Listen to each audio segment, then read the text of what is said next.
Hello, everybody. Welcome to the fan cams. After the Blues shit the bed yet again. This time, it was against the Greater Western Sydney Giants in round 11 at Marvel Stadium. It was 12 goals 10, 82 to 17 goals 8, 110.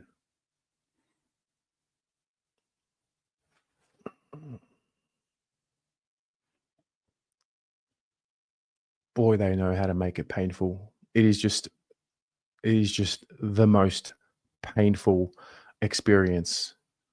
And that's just putting it lightly. Painful, unprofessional. Just keep testing how to display the ability to continue to shit the bed. Bitterly disappointing performance. And today, we're going to unpack that in this fan cams. So if you would like to join the show, you're more than welcome to. We will go as long as you need, or as long as we go until my head explodes. See how long it takes today.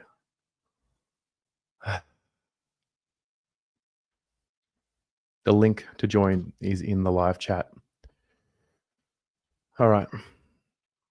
Bussy Boy with the $3 says TDK is not worth 1.7 million. Really sad about today. Yeah, mate. I feel ya. All right. Andy. Yes. How'd you see it today, bro? Painful, man. Like excruciatingly painful. Yeah. I just can't understand how long we're going to keep watching our leadership team continue to just fail in the moment. I'm lost again. This is like close to the whole of 2023 almost, it feels in my mind. But like, again, I can compare it to back, whatever. It's today. It's fucking shit, mate. Yeah, I agree. I've been going to the footy, Terry, since on my own, like without adult supervision, since I was like 12. And I've never left the game early. Never. Today I left early. I left with about 10 minutes left. We've said it all. Like everything that needs to be said, has been said. It's the same thing over and over. We lost in the exact way we've lost so many games before, and you could see it so early on. We dominated early in the first. My cat wants to stay high. We dominated so early in the first, and just couldn't get away on the scoreboard. We didn't take advantage, and yeah. Well, you know what? You are one of them. You are like right up there in like diehardness. And like to hear you leave early, well, we're dropping like flies, the supporters, man. We are dropping away. I fucking don't blame anyone either. Bro, it's like how much can we take as supporters? You know, and there's this thing where people say, "Nah, you never leave early, and that was stuck in my mind, and it just today I just didn't care. I you know what? I'm done. Today I'm done. You know, I'll still be there next game, and you know, like we'll still front up all that. But bro, like, how much can we take as supporters and as members? You know, like you've got players who are allergic to adapting, allergic to getting better. We don't learn from our mistakes. We just don't. And I don't know if there's a like, bro. We're all guessing. We just all guess. We don't actually know. But is there a disconnect between coach and player? Is there a disconnect between football department and coaching department? Is there a disconnect between board and football department? It's just one disconnect after another, and it's all laid bare on the ground every week. You know, when you got Weeders playing like that, Oh like my Weeders is a god. rock. He's a rock. Yeah. What happened to him today, man? Oh my goodness. Like he's never touched a footy before. It's almost like he's never touched a footy before. You know, and everybody's going to jump on Motlop. Everybody will today, because Hope not. that's the trend. That's the trend, right? And okay, cool. They're probably not wrong, but bro, today, you could lay out another 20 blokes. 20 blokes could absolutely cop it today. You know, and I think give the Jesse Motlop grief a bit of a rest, and you know, let's get on the players that are earning $1 million. Let's get on, you know, like let's get on the players who just showed nothing. Mate, I'm honestly like, I'm so angry. And then what you just said there, like, I'm very relieved to hear that because, yeah, it's tough. End of the day, he tackled and he kicked his goal. He wasn't great today, but for fuck's sake, Charlie, where were you in the second half? Harry, where were you? Hewitt, All game. been there all season. Where were you? Walsh, where have you been? Wiedering, what happened? Like, Yep. between them, how many millions per season do we give up? Exactly. If we're going to go after someone who's on, you know, 2, 3, whatever, it doesn't even matter what he's on. Yeah. Like surely we can point the finger and hold to account the players that are on the big bucks at our club. Shocking. So I think as supporters, we must hold them all accountable. It's not just a Jesse Motlop problem. It's not a Francis Evans, Lewis Young problem. It's yes, they're shocking. Yes, they played like whatever. Francis Evans copped the drive, but he didn't even play. But I'm just like a pot on anyone. Oh, but I had to come home and literally pour myself a drink. Like I can't. I'm so disheartened, and I'm sure there's thousands of other people who feel disheartened. But we have to rock up. We have to keep like, you know, what do you say, bro? I don't know. Mate, it's Here like we are again. it's spineless, man. Today was Yeah. spineless. Yeah. Mm-hmm. Yep. Like guts and determination and care factor and like real resilience, like just gutless from the group. Yep. Like fuck off. Like seriously, what a waste of time. Just everything was telegraphed today. You could see it coming from a mile away. You know, and like the crowd was trying to G him up in that last quarter. You know, we kicked the goal, we kicked a couple, and like the crowd was trying. And just like that, we can see just again from stoppage, just so easy out of the middle, you know, and it's like, it's just annoying. It's just bloody annoying, you know. And what do you do, bro? Look, we've said it all. We've been here so many times, and it's the same thing. It's the same thing, you know. I don't know, bro. We got a buy. The buy could be good. I'm hanging my hat on a buy, bro. Like, bro, we are every chance to lose against the bye next week. Every someone chance. will cop an injury. I'm telling you. Oh, bro, just lost for words. Like, I might start we should all just start replaying shows. At this point, absolutely. Honestly, like start replaying shows to show the similarity. Yeah, it's funny. We actually, somebody sent me an old episode of ours, and we were talking about the same thing in 2023 just before that, you know, big thing. But the problems are still there. We still can't kick it inside 50. We're still bombing it long. There's still no structure, just lack of effort, lack of desire, lack of want. So you're right. We potentially could replay a 2023 show. and it'll be as relevant. You could probably go all the way back to 22, 21. Yeah. This one had like almost Giants 2021 about it over there.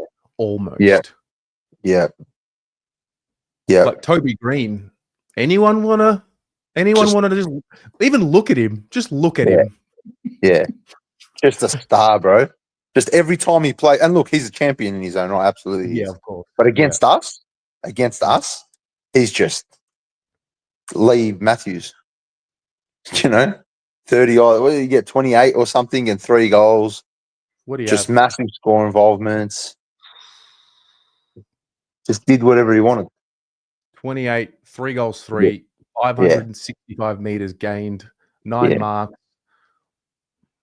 That's a legacy game for some of our players. Yeah. Some of our players, that's their best game ever. Against us, that's just standard Toby Green. Yeah.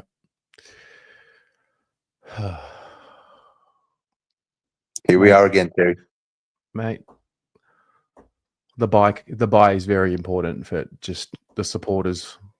Yeah, I really do believe that. Like,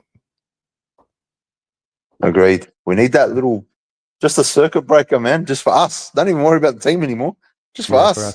For our sanity. Yeah. Well, man, you drink up. That's what I say. Cheers, bro.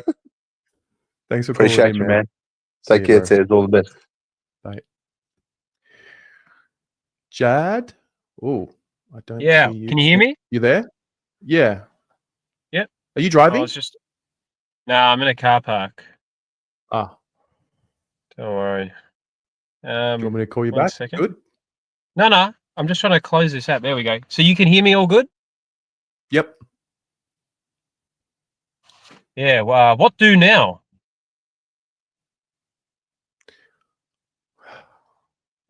What do now, man? What the hell do we do now? Just keep going. Hope for better days. Shit, man. That's what we do. I don't know what they're gonna do. Man, I agree with a lot of what Andy said, but I don't watch this team and think they're not trying. I don't. They're busting a gut out there. They're busting a gut. It's just, I just believe that what they're being told to do is just too bloody hard. It's too hard. It requires perfection across every line. Everything has to be perfect for what Voss wants to work. It's too bloody hard, bro. Like towards the end of the last quarter, they're out on their feet. And the Giants are just counter attacking off halfback, space everywhere. It's not through lack of effort, mate. It just isn't.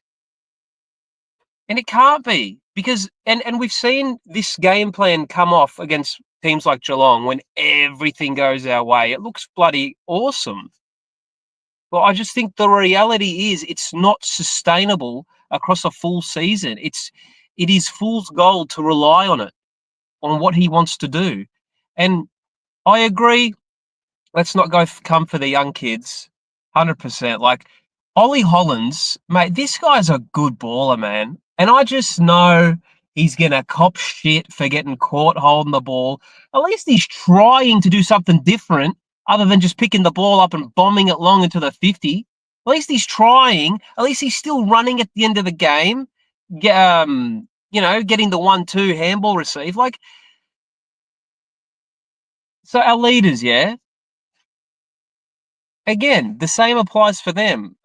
I'm not going to come for them because I look at them, right?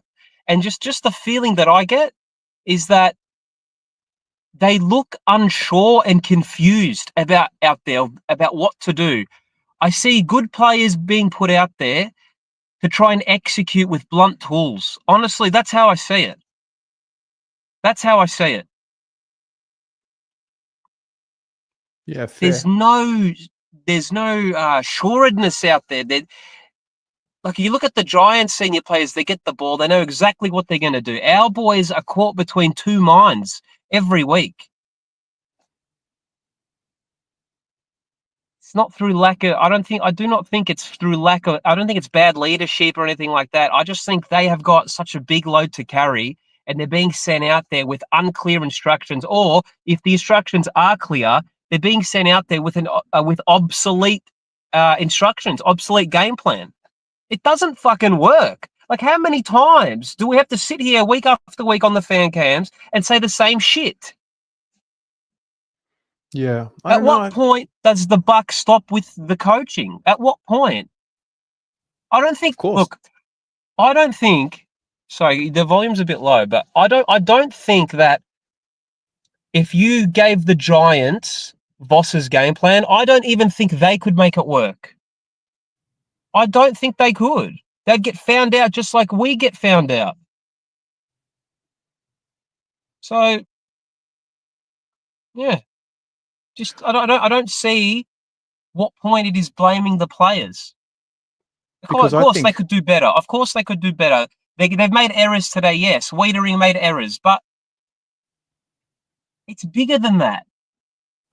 It's bigger than that. I feel it's the way they're set up to play creates this. The way we are set up to play invites pressure, takes away space. No one can see anything out there. The way we defend is, let's defend with everyone in the defense. Let's do that.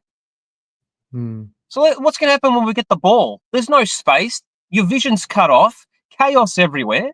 There's no method to actually get out of our defensive half because of the way we're set up. And of course, errors are going to come.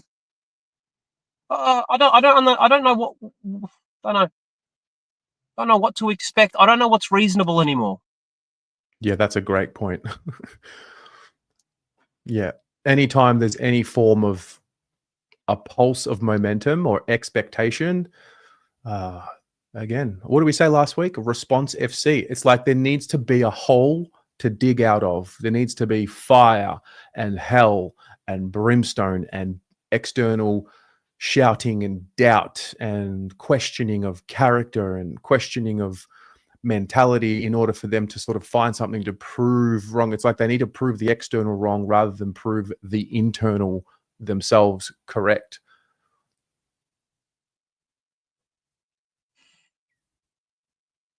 I don't think we have bad ballers, man. I just don't. I don't believe it. I just think that they're just set up to play like no other team in the league plays like we do for a bloody reason. There's a reason the game moved on from this shit. There is a reason, man. Oh.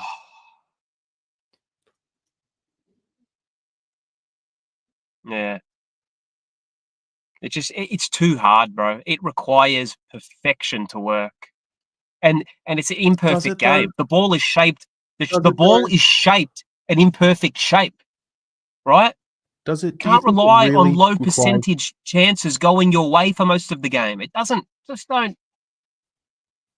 Yeah. See, I actually think we play a game that doesn't require perfection. We play a game that reduces the margin for error. It's maybe too simplified.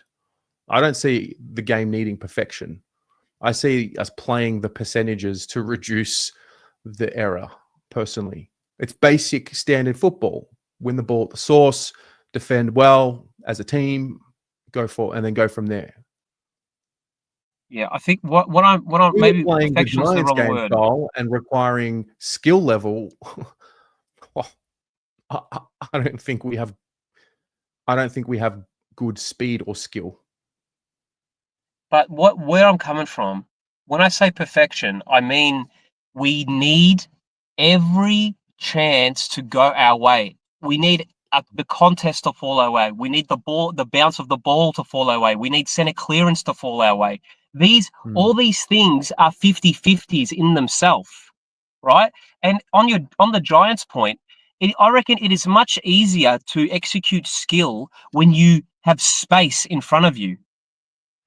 Like, their skill that we're talking about is hitting 15-meter passes. They can hit them because there's space. The way they set up creates this space. We look at the way we set up. How can we expect anyone to thread the needle when you've got 45,000 players around you? Mm. Like the way we play doesn't allow for skill level to elevate. It doesn't allow it. That's why I don't think we have poorly skilled footballers. I don't think they're all horrendously skilled players.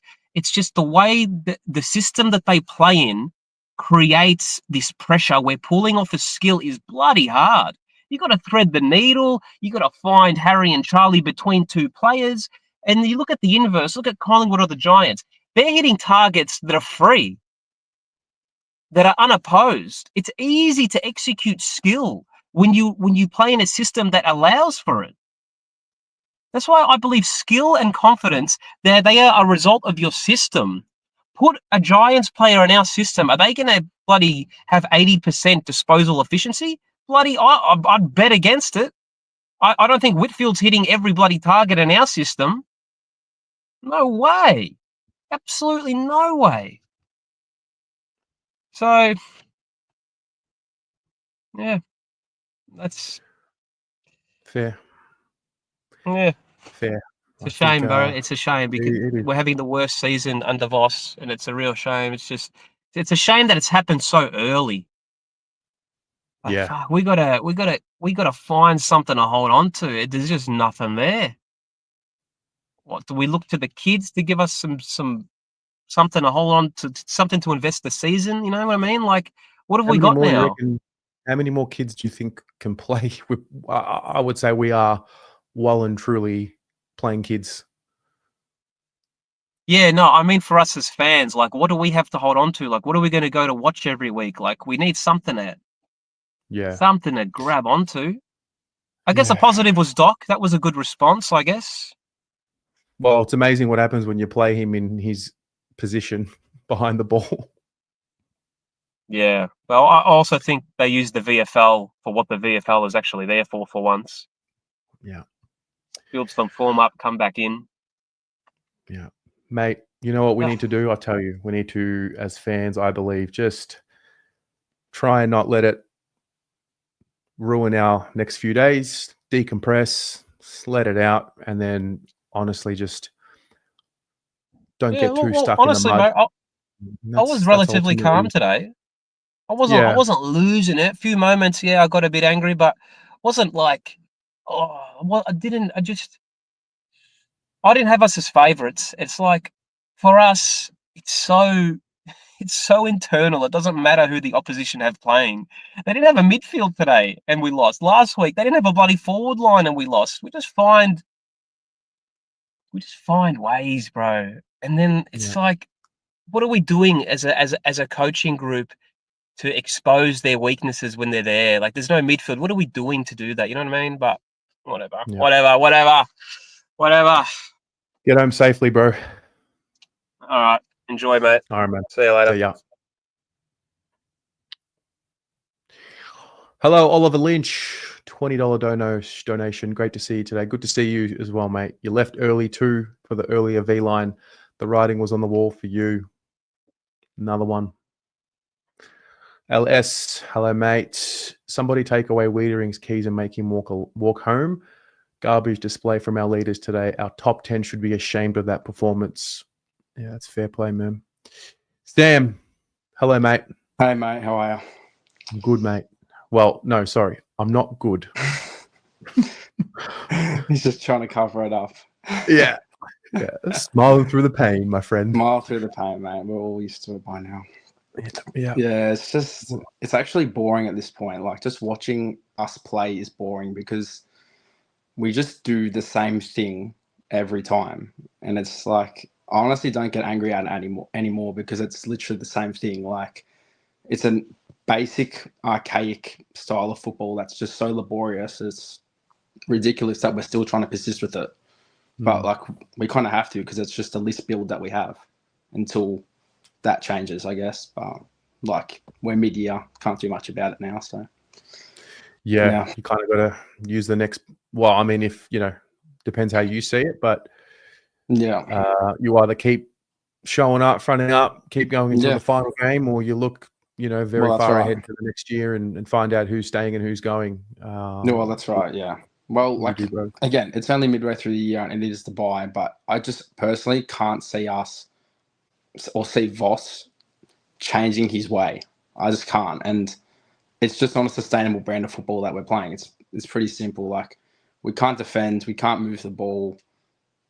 It's too easy to play against, and our goals that we score are just, they're so hard. Like, our goals that we score are so hard. And then you look, for example, like, you got Briggs kicking the ball out of the ruck, you got Toby Green in space all day. It's just so, like, demotivating as a team. Like, when you're actually out there for the players, it'd be so demotivating for them. They're working so hard, and then the ball just goes back the other way in a flash or out of a kick out, and they've got a goal out of it. Yeah.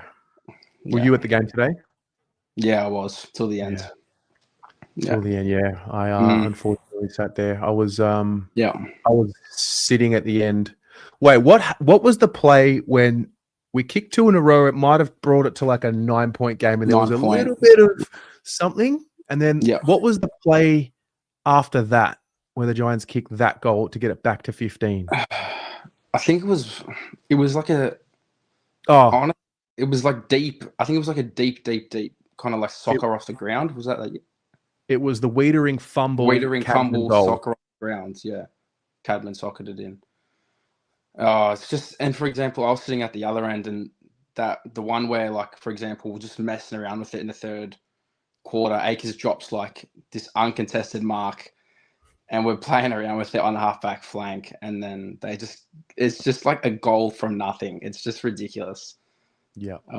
And we let that happen too many times every week. It's just, it kills you as a team and as a backline, like, to try and have to wrestle it back every time, and then the goals that we have to score are so hard, and like, it's the same thing. We just bomb it long, hope that Charlie or Harry can take a grab and work off that. It's literally how it is. Yeah. What are you going to do during the bye? I'm kind of a bit off footy, to be honest. Like, I don't. It's just boring. Like, this team makes it boring for us. Like, I think they've killed a lot of the fans this year. Like, we had so much hope, and then you go back to round 1, and it's just like, we could be up like 2-3 goals like late into a game, like how GWS were today, and not be confident. But I was sitting there and I was like, it'll never be us that's going to arrest it back and win a game late. You know what I mean? So it's just, yeah, I don't know. To be honest with you, we have to keep going. Like, you can't just fold. You got to look week to week. It's almost like 2023 again. We're almost at the same record. I think it's 4-7 now. I think we were 4-8 back then. So you just have to look week to week, and that's all you can do, really. You can't really look much further. Like, we've made it really hard for ourselves to try and make a run this year. So yeah, yet again. And I would argue a really favourable fixture that we were gifted easily. And you look at our next 3 games, like, we should easily probably win them on paper. And then even if we do, we're back to an equal ledger. I don't buy it, to be honest, because we haven't beaten anyone good. Like, we've beaten Geelong twice in the last, like, whatever it is, 20 weeks, and then bottom sides. Like, it's not it. It's not what's going to take you to the end, unfortunately. Yeah. Well said, man. Have you been on the fan cams before? I've been on once, and it was pretty sure it was after Essendon last year. Oh. Yeah, after we were cruising, actually. Yeah. In the top 2. We were predictable. We were cruising.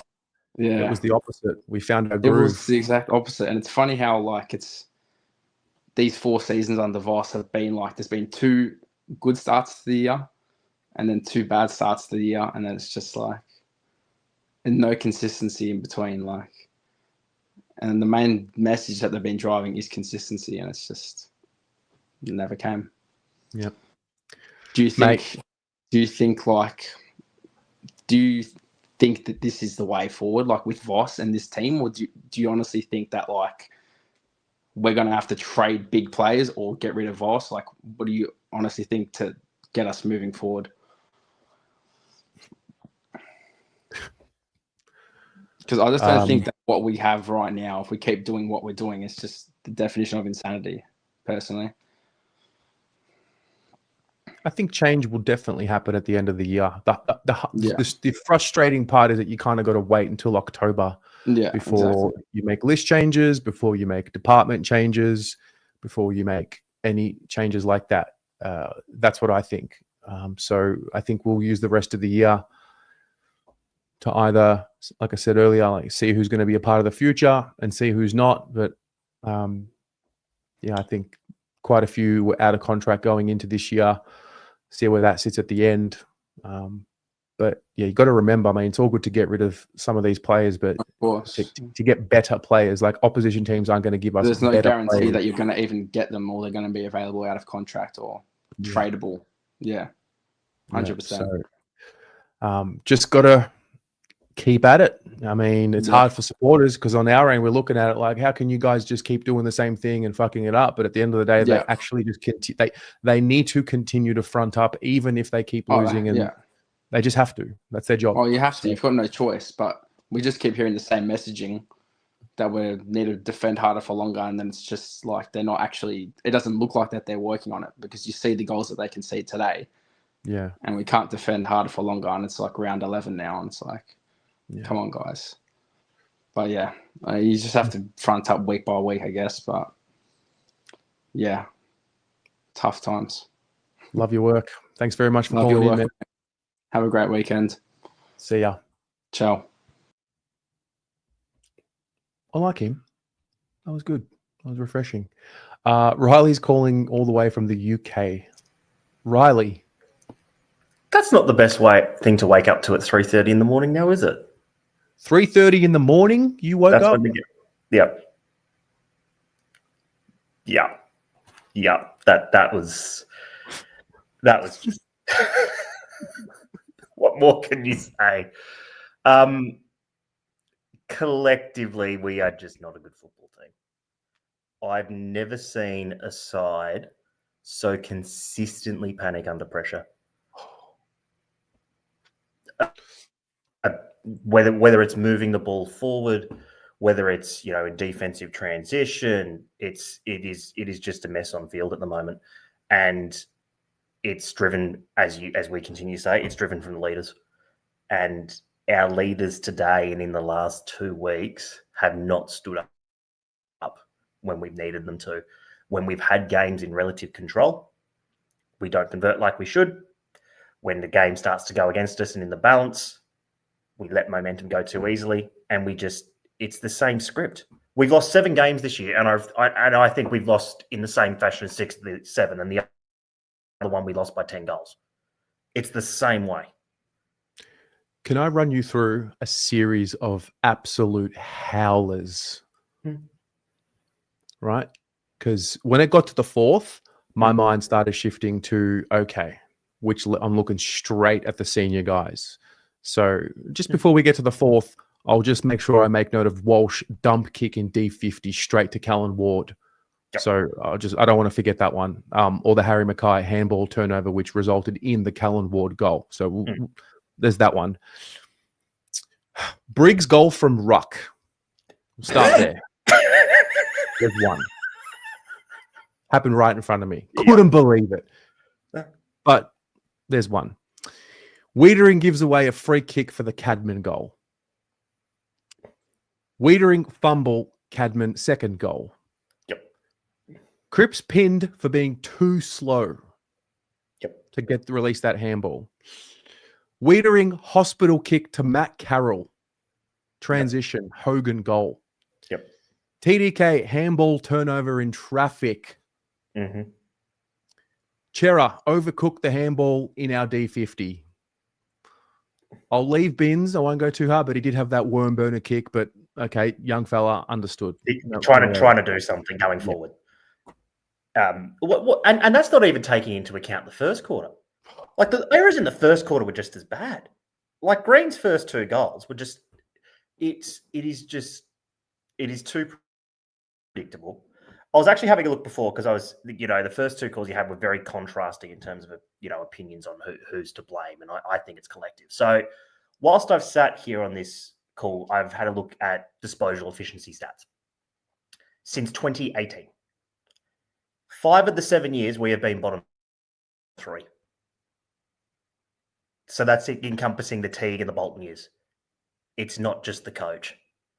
We have just unfortunately got players that are not at the standard at what is required at, in terms of disposing of the ball.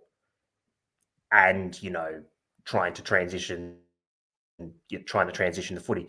For a period of time, then we were trying to recruit runners, then we had contested beasts, but consistently we have not been able to recruit good ball users. And it shows up in spades. And I thought the Giants were great today, but I don't think they're that good. They're not that good. When you look at the standard of football this year, they're sort of middling. Where does that leave us? Where does that leave us? Like realistically, we play bottom 4, bottom 6 football.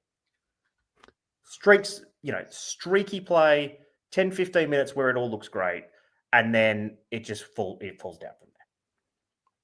Just taking a look at our ladder. 4 and 7 at the bye. It's honestly 2021. It is 2021. We were having these fan camps 4 years ago. Bro, this was like external review. It was. It was external review. The club's soulless, blah, blah, blah, blah, blah. It's the exact same pattern. It honestly feels like a cross between Groundhog Day and Curb Your Enthusiasm. That's the Carlton Football Club experience. It just happens over and over and over again. And as a fan base, we continue to turn up. And that's a credit to us because we love the club. But I don't blame anyone that doesn't go. You can't. No, you can't. Not now. This is essentially 10 years. That's, with the start of this group has been 10 years. And look at the results that it's gotten us in that period of time. So buys needed. You could continue to say stick fat, but if people fall off, you can't blame them. No. That doesn't mean either you or I will or anyone does, but you cannot begrudge them. Because the product on field is consistently not good enough, and there is a collective responsibility. And to be honest, would you be surprised in the next few weeks if it continues like this that they do call for a review and it's run by Graham Wright? Would you be surprised? That makes my blood boil to think about it like that. And no, but would you be? No, sorry. To answer your question, I would not be surprised if they did that announcement, but it would be just another time-saving exercise for the club. The 100%. Beauty of that situation is that we now have documented every fucking day, every fucking week since 2018 for the other 2 or 3 reviews. So fans won't be fooled for that anymore. No, there's footage now. There's evidence that we have, and they just can't be getting away with it. No, they can't. And it comes back to what we were talking about 2 months ago: is holding the hierarchy to account. Yeah. Now, and that's what we as a fan base can do now: is hold the hierarchy continually to account for what is poor performances over a consistent period of time.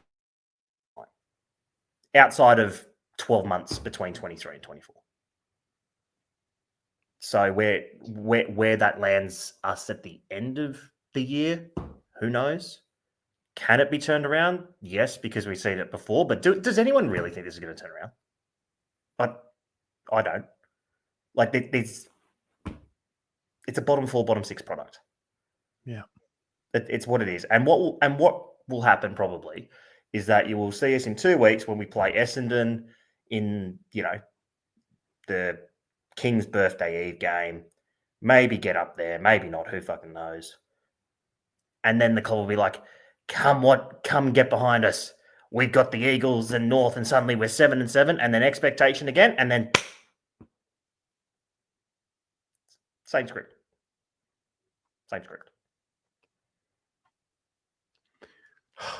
They're beaten. Someone wrote a comment here which was perfect. Oh, I've lost it. Oh, yeah. It was Simon K. The club. I think the club has totally beaten their fan base down.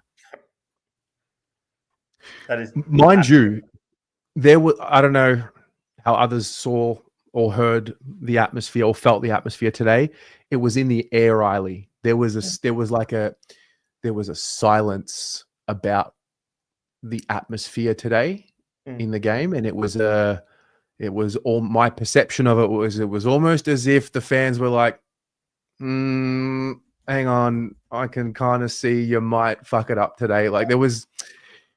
Well, I It think was the club could. eerie. The club could sense it too. When was the last time that Carlton came out and was selling $10 tickets? True. When was the last time the club did that? I have a new chant. $10 tickets. They're selling $10 tickets. $10. Oh, they're selling $10 tickets. It's unbelievable. It is unbelievable. But hey, we've all earned the buy. We need the buy. We need Jesus, bro. we need Jesus. We need Gandhi. We need it all. We need at this point. We need therapy. Many fucking years of therapy. Well, mate, you know what? I think you've done the best thing any supporter could do. And you have gone and lived your life and moved countries and done your thing. And you know what? If they play finals, you fly down for finals. If they get there, or if they make a granny, you can find your way back down for a granny. And I'm seriously considering. I've been so latched onto the idea of I wanted to come home and ride the wave when they would win the flag and be here to ride the season and be in Melbourne because I love the footy. And now I'm like, why don't I just live somewhere else, live my life, still do all of this, and then, you know, just come back when they make finals and be here for however long that lasts for. So, yeah. And it's, yeah. And I got to say, I am too. Because you got to, football is so much to us all and it means so much, but there's also other aspects that we all want to achieve. Yeah. So it's it's a very good way of putting it. I'm happy I won't have a 3:30 a.m. wake up call next week to watch a putrid output. Yeah. All right, mate. Well, thanks for calling in. Love hearing from you, and see you soon. See you soon, man. Hello, Petra Khan. Found coins at the bottom of my gym bag for Lord. He's good little player, that boy. He's what do you have today? He had his 21, kicked a goal. Loved what he showed today. Wowdy. Hello, sir. Hey, Terry. How are you?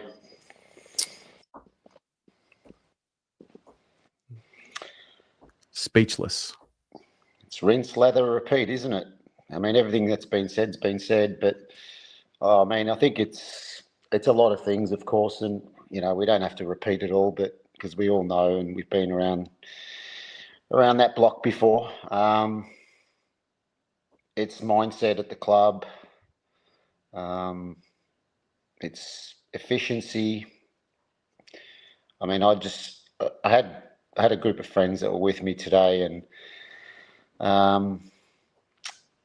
a mate of mine said, you know, we missed a few targets, and he goes, if that was Collingwood, would they hit that target? And it made me think, and I thought, yeah, they probably would hit that target. You know, unmanned, no pressure, botch the kick, turnover, goal. And it made me think and sort of think that, yeah, maybe it is skills. Maybe it is the type of blokes that we're recruiting. Maybe it is a whole lot of things. It's not one thing, it's many things. But today it was sort of seemed like the skills weren't what they have been. Not that they've been great. I mean, I think we're 18th in disposal efficiency. So, where do we go? That's the question. What I've been thinking is, where's the game evolving? What's our game plan based on where the game is evolving? What's our recruiting based on where it's evolving to? I think we just keep playing catch up with our game plan. And whether it's Teague, whether it's Voss, whether it's Bolton, whoever it might be, we've always trailed that space. We've never sort of bucked the trend.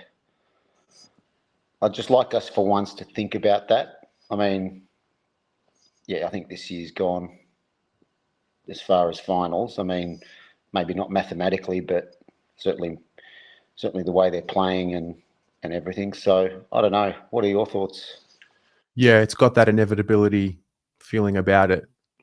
The best part and the worst part is that little bit of hope that it's not over until it's over, and we've seen them dig themselves out of a hole. That is the best part of the situation, and also the worst part, because part of me wants to cling on to something, keep showing up. You know, you never know, miracles happen, yada, yada, yada. It's sport.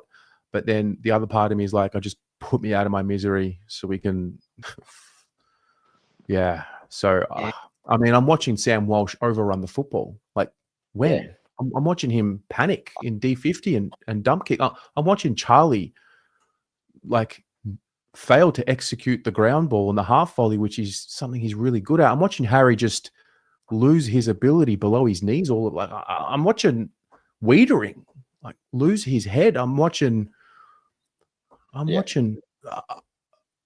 know, I'm watching Hewitt be a ghost today. I mean, it's disappointing to hear all that, right? Because these are like, you know, as all the other guys on the fan cam that have come on have said, these are all senior blokes. These are seasoned players. These are players that have, you know, they're in their prime supposedly. There's a lot of people are need to answer a lot of questions at the club. You know, I reflect, and we've had, I think, 4 CEOs in the last 12 years. We've had 4 or 5 coaches. We've had 2 football general managers or head of footballs. Countless presidents as well throughout that time. So I can understand sort of those revolving doors. But one thing that's happening at the moment, and may have been Jad or one of the other guys that might have mentioned this, that the fans are starting to drop off, and membership has really come to a halt. And I think this will be the first year that we would have dropped our membership in about 15 or 16, maybe even be longer than that. We won't see a growth in membership. Now, I know as you get higher up, of course, that becomes harder, but they'll drop off even more next year, the way things are going. So, you know, maybe that's where it's gonna hurt the club. And, you know, do you trust the leaders that are there to make the right decisions? You know, these are all unanswered questions. Of course, they're all rhetorical, but yeah, they're the things that are. Do you have confidence in the decision makers? Yeah, of course, Graham Wright. Yeah, probably. I mean, we said Brian Cook was a pretty good appointment, and I think he has been by and large. Probably the one mistake he's probably made is not moving on Brad Lloyd, but that's another thing. But I think it's more than that. I think this is more than just that. It's many things, and I just hope Graham Wright has agency to make changes and to bring in to really shake the place, because it really does need it. It really does. And if politics or board gets in the way, because he's the Collingwood guy, God help us. yeah. Yeah, because I've already heard that narrative. Oh, the Collingwood guy's here. Really? I hope that that's not the case at the top. That board would want to be pretty careful Oh, It's not what it used to be anymore, mate. It's no. the narrative. They don't get to get away with things anymore like they used to. They just haven't No. They haven't truly tested the power of what's happening in the world today. No, I agree. But yeah, we'll keep going to the games. You and I, you know, my daughter, my son, whoever else sort of wants to go along whenever they feel like it. You know, let's see what's our return on investment as a fan base. Interesting, isn't it? And it's not just financial, it's emotional, it's everything. It's everything. Where's our return on investment? A 12-month period of time, second half of 23, first half of 24, where it was looking good. And then, that's sandwiched in between. This is now looking like another patch of pure inconsistency and Yeah. And no more messiahs. No more. Yeah. That's it. You always make it sound good, mate. Thank you very much. We'll stick around. Mate, thank you. You take care. Go Blues. Get on to the other crew. Yep, go Blues. See you, mate. LS, $10. Collectively, Walsh, Cripps, Mackay, TDK, Kerno, and Gov went at an average of 60.3% disposal efficiency. The skills of this list are miles off it. We're on the cusp of a rebuild, unfortunately. Yeah. All right. Serge. Hey. How are you doing, mate? I'm good. How are you? Good. Nice to finally be on. Good to have you on. Have you got is there scotch in that coffee? I've scotch in this glass, but I thought I better get the guff it there out. It's going to be a long night. Mate, what did you make of that? Look, I think the sky's not falling. But for me, the sky's not. It's sad to say. I was in Sydney last week watching the game as well. And I feel like every year we have the same conversation, and every couple of weeks it bobs back. And then when we win, it disappears. And I think the only thing I can come back to is our worst players get found out every week. And when we do, like you do the teams, and when we do all our Oppo watch for the week, for the team, for the week coming up, we always look at, look at that matchup that Cripps is going to have, like today, what happened when Cripps kicked his goal, the size difference and all that stuff. And we don't look at how often our worst players get singled out, like Lewis Young in, 2023 when Collingwood singled him out and won the game by making sure that they kicked at any time that he was in the defense. So I think it makes our best players look worse when they look up. They see the players that they don't trust with the ball, which is, I don't know how they can play a season like that, training every week, and they don't feel confident enough to dish it to the next man. Instead, they go right up long, hoping to hit a familiar face. It's the only reasoning that I can find, because these are professional athletes. You see them train. You see them when they're playing well and they're up and about, how well they can hit targets, how good they can play. And then when the going gets tough, they're looking for the same people every time. And then it makes our worst players look worse and our really good players look stupid because they're making bad decisions. But I think they just don't trust the process or some of their teammates. I can't figure it out. Yeah, I mean, look, the team changes week to week. It's hard to find that synergy. Like, I totally agree. And that trust element, I totally see that as well. Just seems like, I actually thought we found a little something in the first half when we had Cripps forward. I thought he was providing a bit of a headache for the Giants when he was resting forward. When Harry went into the ruck and Cripps went forward, there was something there. People have sort of asked for it, in commentary and in passing. So it's like there are elements of today which, in isolation, it's like, yeah, that's nice, that worked. I actually thought McGovern, when he went forward, looked a little bit better and looked a little bit more of he gave the opposition something to think about a little bit more. But unfortunately, these little things in isolation get clouded by the bigger picture, which is just a really mediocre football team. Yep. And inaccuracy is the killer of this team. Inaccuracy of passing, the disposal in front of goal.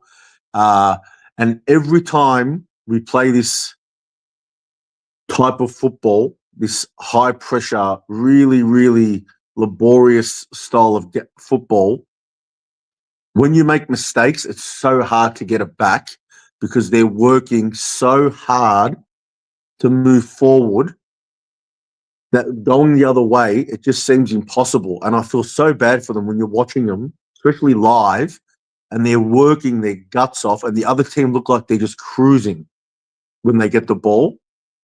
And I feel so bad for him. Like someone earlier said, and it's true, Ollie Hollands, is my boy. I love him. The kid just, like today, just runs and tries his best. And yeah, he's going to get found out every now and then. He's young. And if you try and get the ball enough times, you're going to make mistakes. Someone said to me when we were watching, Wiedering that in that last quarter, he probably cost us the game. Well, guess what? One time in his career, he's allowed to cost us the game. If that's the case, because the bloke is like a brick wall normally. But the problem is it's every week it's something else. And when I feel like when the players are looking up, they just, it can't be not trusting the system because it's Voss. Well, I must have it wrong, but. It's interesting because, today I thought Motlop got the minimum standard of his expectations. I thought Doc did. So they sort of do their thing, but then, Wiedering doesn't. Or it was Motlop today that hit the scoreboard and tackled well, but Durden didn't get anywhere near it. Next week it'll be the other way around. It's like one will find form, the other one won't. And then you have no JSOS, kills like the continuity of him and Elijah. You got these two blokes that are on either side of the field, just making sure that we get a little bit of run, some cutting the angle, a little bit of dare. You lose those two blokes. You bring guys that haven't really been playing, and we end up with Harry and Kerno trying to do all this work on the other side of the field. And then we're expecting what they're supposed to kick a bag every week, 10 goals a game, for us to be able to score because everyone else is doing a different role. We lost with Lewis Young having a legacy game. We lost with Kerno and Harry kicking 6 goals at the same time. We've lost with Durden kicking 3 goals and Kerno kicking 3. Like, how many different ways can we lose for us to figure out that it's not these singular efforts? Good teams with good systems, the entire team does it every week. It doesn't matter if it's Durden or Motlop or whoever. When it's their time to stand up, they just seem to get it right because they know that the ball's coming in this way. Like one of the guys said earlier, there's space. If you give players space, it's much harder for them to fuck it up. Yeah. That's it. That's the bottom line. And we just don't allow ourselves enough space. It's all about being in and hard and tough. And Hewitt does it so well. And Cripps does it so well. And TDK sometimes he just makes it look so easy. He's so big and strong and agile. But you want 4 quarters of that. All the team has to do is wait for their 10 minutes. And that's why we have so many red time goals. How many times do we leak a goal in the last minute? Like years and years of the same thing. Which quarter did we give a goal up on the siren? Second. Third. Oh, it was Walsh overruns the ball.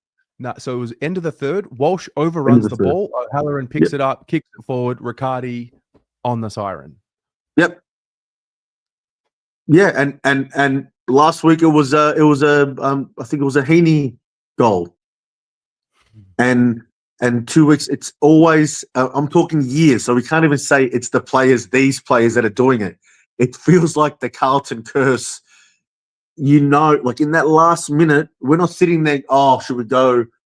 We should go get a beer or go to the bathroom early. We're sitting there thinking, just hold on. Like, we're up by 20. Hold on. Don't leak a goal. And the other team, they're just going forward thinking they're going to let their head down a little bit. They're going to ease off this steam that we're pushing against for the entire quarter. And then we'll get our chance.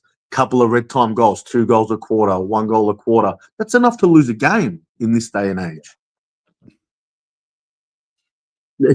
It's hard. Hey, look, I don't think the sky's falling. We're going to be 7-7. I know it's stupid to sound confident after a loss, and we'll be talking about this again. I don't think. I said it this morning.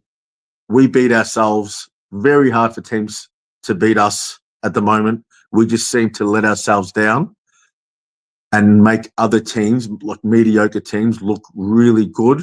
Everyone spoke about the Bulldogs' loss, and look at the Doggies. Everyone said, oh, we should capitalise on Collingwood being down, smoke them, top of the ladder. The Richmond, you've said it before, we've pommed you a few times. The Richmond game is just the one that really makes everything else seem worse. But that's the past. The team needs to do a Camp Kerno, come back revitalised, and just, if we're going to lose, like I know you've said it before, just be consistent and either get pumped like we used to, with after the Favola days and everything and the really dark days, be consistently shit where we just go there just to cheer on the boys and we love it, or give us finals 2023 because they're the same guys. They are the same guys. Yeah. Anyway, thanks for having me on, Gary. I that was appreciate it. really Mate. brilliant. Thank you for that. Was I gained a lot out of that. Thank you. I'm sure I'll see you around. For sure, mate. Take care. Go Baggers. Go Baggers. Dolan? What's going on, Terry? Hey, mate. How you doing? Oh, yeah, pretty good, actually. Had a really, aside from the loss, pretty good day. It was quite nice. Yeah. My mate flew up from Tassie last night, so got him one of the $10 tickets, which is very nice. Thank you, Carlton. They're selling $10 tickets. Oh, bro, that was crazy. Well, because last week I was on, and you convinced me to go to the game. And all week I was thinking, nah, fuck, I can't do it. I'm not going to do it. And then $10 tickets roll out and I go, oh, yeah, no, I'm going. Oh, do you want one as well? Yeah, I'll get you one as well. Let's go. And here we are. But, no, it was a good day. Met some hell funny boys at the ground. They got into a lot of trouble, almost got kicked out. But other than that, they were fine. The game was, aside from the loss, again, it was still a pretty enjoyable game for the most part. It was pretty close. I mean, it was entertaining early on. If you're a neutral, it was exactly. Looked like it was going to be Fourth high quarter, scoring. But yeah, it was. Yeah, that was probably the worst fourth quarter we've had all year. Is it? Do you reckon? Oh, we've had a few. Well, we've had. Well, I mean, Richmond. You can't go past Richmond. Richmond, Doggies. God. Collingwood was pretty poor in the fourth. Purely just Sydney. like score wise though. Oh yeah. Nah.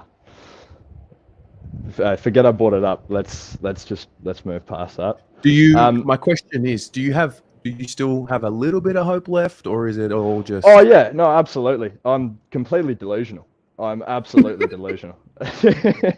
But I've got hope. Always got hope. I love the Blues. I bleed blue. You just gotta stick with them. I've got a question for you. Yeah. What were your 3 most positive things from the game? Like, what are the 3 things that we can go, actually, we did lose, but we can look at this and still be okay? Well, they're going to be individuals, which is always a sign of a mediocre Yeah. team. But I liked some of what I saw from young man Harry O'Farrell and his ability to read bloody and oath. play. 'Cause Bloody oath. usually when you play twos, the speed of the game's different to when you play ones. But I liked what I saw to the point where they were even able to trust that back six enough to put Gov forward. I like that. Yeah. I was very, very happy that Sam Doherty played the way he played today. Yeah. God, it was so nice not You know? just yelling and screaming every time he had the ball.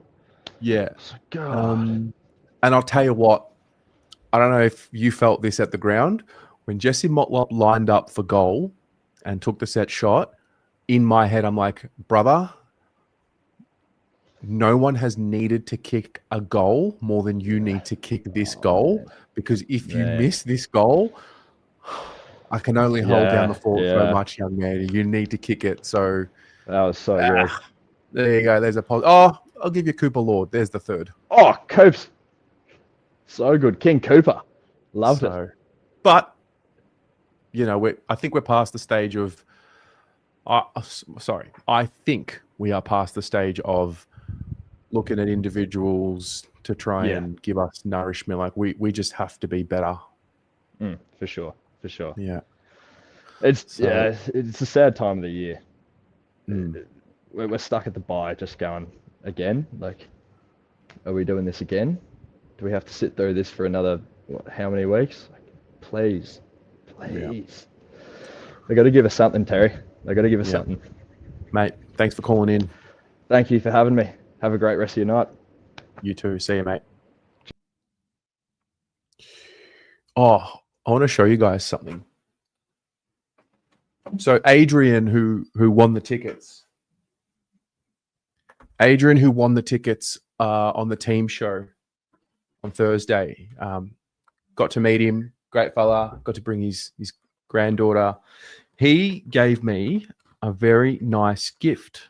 This is like, in its original box, it's like an old school bobblehead of Cuda Feeties. You can probably see there, Cuda. Nice little touch there. It's a genuine hand-painted figurine. So that can be added to the bobblehead collection. Gags, thank you very much. Also, gave me this little bad boy from like way back in the day. I don't know what year this is from, to be honest with you, but it looks, I mean, it's VFL days. So, yeah. That was nice. Tyler. Terry, to be or not to be, that is the question that we face with this football club. Quote Hamlet, to be or not to be. That is the real question. To cry or not to cry? I know, but I think I was going. I just saw something before the game, and I went. I was scrolling through Facebook and all that, just having a bit of a look, and then I see this post, and it said, since the fade out of the prelim final of 2023, 17 wins, 17 losses. That's Carlton. That's Carlton at the moment. 50-50 Carlton. Did you say 17? Sorry. 17 wins, 17 losses. Yeah. There you go. There you fucking go. And to be honest as well, like the game, when I looked at that game, the GWS game, and we got to three-quarter time, and you got the on-field commentator saying that they have kicked out of their 12 goals, 9 or 10 out of their defensive half, which is based on their transition football, and we've only kicked three goals out of our transition football. That's pretty friggin' shit. Our ability to defend transition is shit. And it has never changed. Never changed. But what do you expect when you're 17? You're 17 and 17. So, but what? Anyway, I anyway. just want to take a look at. Okay. I'll share this. I just wanted to take a look at the. What's the word I'm looking for? What's this green line called? The timeline? Yeah, the timeline. Yeah. Yeah. So like little pulse up there. Giants take the lead. Little pulse up there. Giants take the lead. Little pulse up there. Giants. And pulse. Giants. Then when we flatlined. Then we flatlined, unfortunately. But I was just having a conversation with my cousin, and he wanted to get your, because we've had differing opinions. Like, is it system, is it coaching, or is it the club in general? Like, it's so hard to pin down or what is going on. Is it culture? Like, who knows? But it is just, we make it so hard.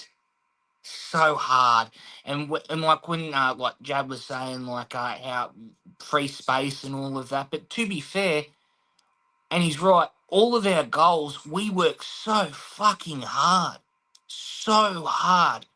and even like in the second quarter, we won one goal of 5 points, and three of those were set shots, and they were pretty gettable shots. We make it hard for ourselves. We make it so hard for ourselves sometimes. So, and it's not, and we can single out players and all of that all we want. It's a team. It's a team sport. So the whole club in general needs to stand up to this one and say we got it wrong. We got it wrong. Yeah. So, but like I just I'm at a loss, Terry. I'm at a loss. This is not Carlton. This is not Carlton. I feel like, just, you can correct me or disagree with me or not, but I feel like ever since the start of this season, we've been trying to protect our off-field brand more than our on-field brand. Love it.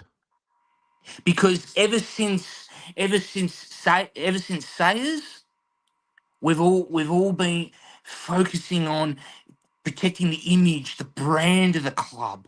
It's the tradition, the tradition, the history, the feel, the look of it. Like all these new facilities and all of that. Like we keep on saying, "Oh, look at all the brand new toys that we've got in the box," but we've neglected the rest of it. I don't know. I just feel like we've been focusing in all the wrong areas. We've been focusing on the brand, not the football. Been focusing on the brand, not the emblem. Yes. Young the Harry image. O'Farrell, who I did an interview with when he got drafted. When I asked him a question, and I said, what do you hope to bring to the club? And he said, I want to play for the emblem. Yes. Haven't heard someone say that line in a long time. Yeah. And now that you've mentioned that brand comment, it's like protect the emblem. Yeah. Play for the emblem, but play for the jumper. Don't play for yourself. Play for the club. Like, it is an honoured club. Like, it is one of the longest serving clubs in the AFL, and it's got the most history, yes, and all of that. But there's no soul at the moment. It's more branding and marketing. Get back to the basics. Yeah, Tyler, exactly. $10 tickets. Yeah, that's exactly what it is. It's a mixture of everything. But I'm not giving up on them. But they need to just give us something to hang on to. I don't know, but if you're going to give up 10 goals out of defensive 50, then there's a problem.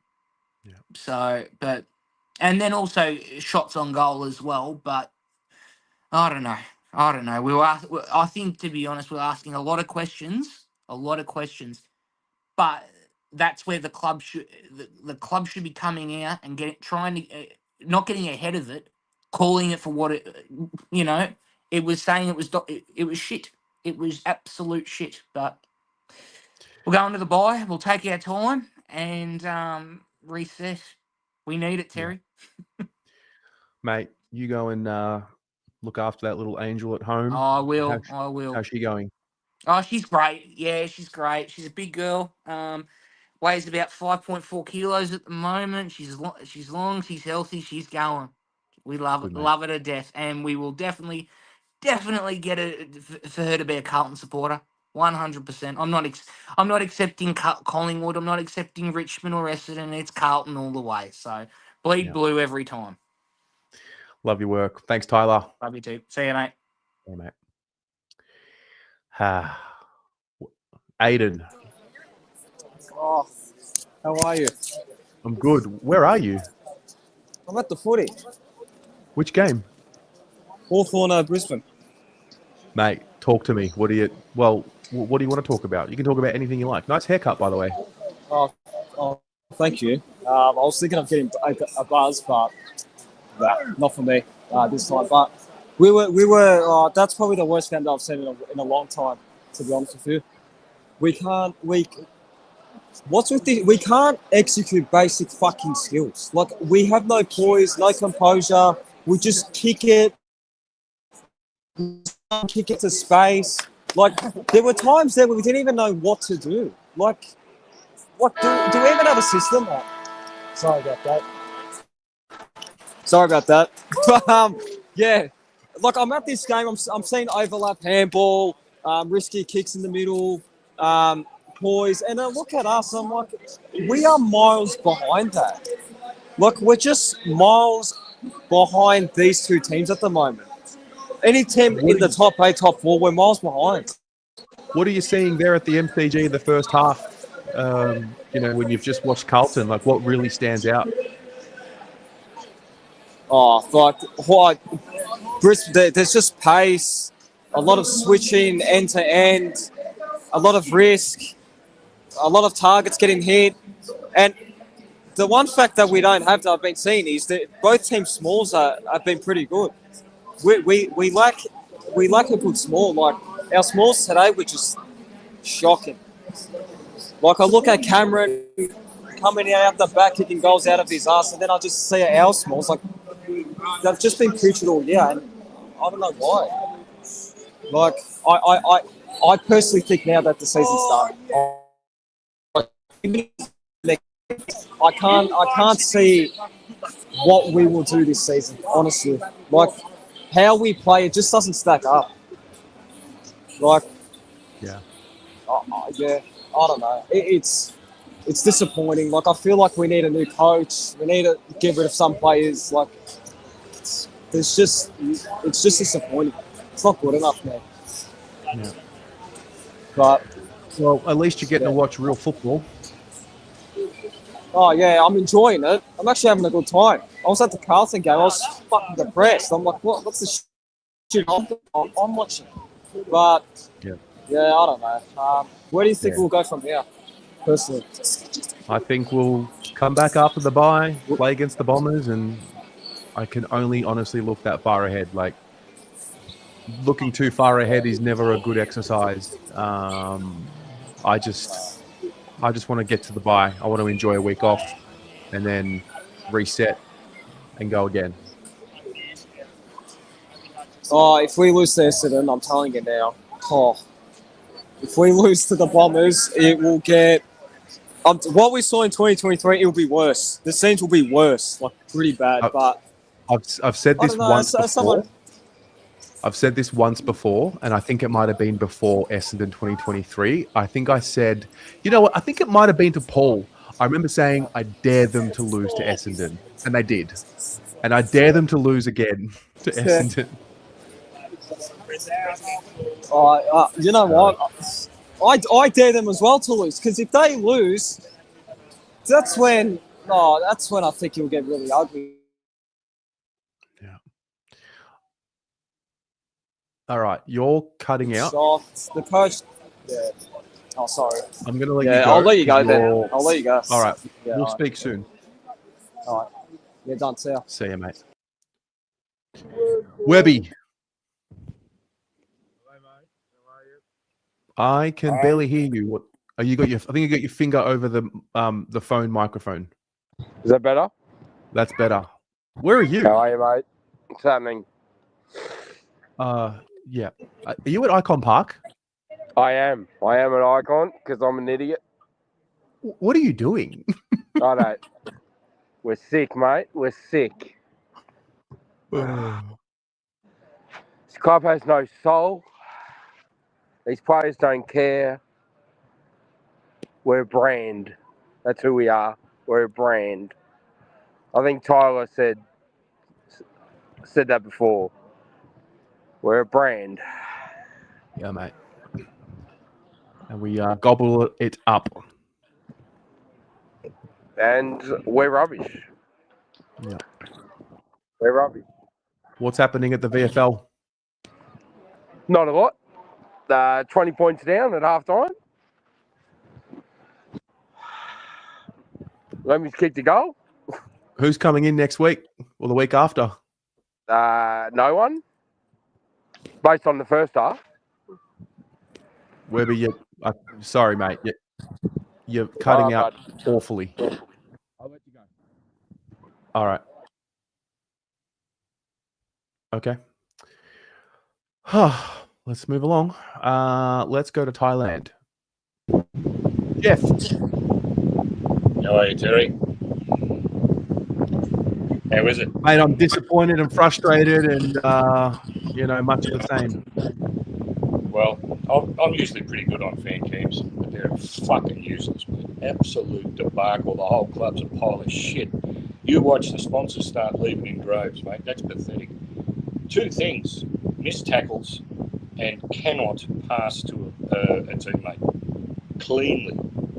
Too many handballs missing into opposition players, putting players under the pump, and kicks into the forward line. Okay, they're kicking low bullets, but they're over their heads. You know, like Mackay's big and he's at full stretch, and they're still going through his hands over the top of his head. Same with Kerno. Or they kick it in and bomb. I turned it off halfway through the first quarter. I said, we're fucked. We're done for today. Fucking hell, it's just shit, mate. I'm glad I don't. I'm telling you, at $10 tickets, I wouldn't pay $2. You'd have to fucking pay me to go. They're fucking crap, mate. They're a joke. They're a fucking joke. The whole club, the coach is a fucking moron. The whole fucking... who the fuck's the president? Some ex-fucking cabal banker. He's a fucking moron. He's a brand, and I'll do a bloody review, and it'll cost $5 million fucking dollars, and all the money will go sideways into their pockets. Happy days. Let's go to the winery. Fucking morons, mate. Carlton's fucked. Not going to win this year, not going to win next year, not going to win ever. They've got to clean the joint out. Right? And we might just fucking do it, Terry. How do you find the soul back? Where's the? How do you find it? Mate.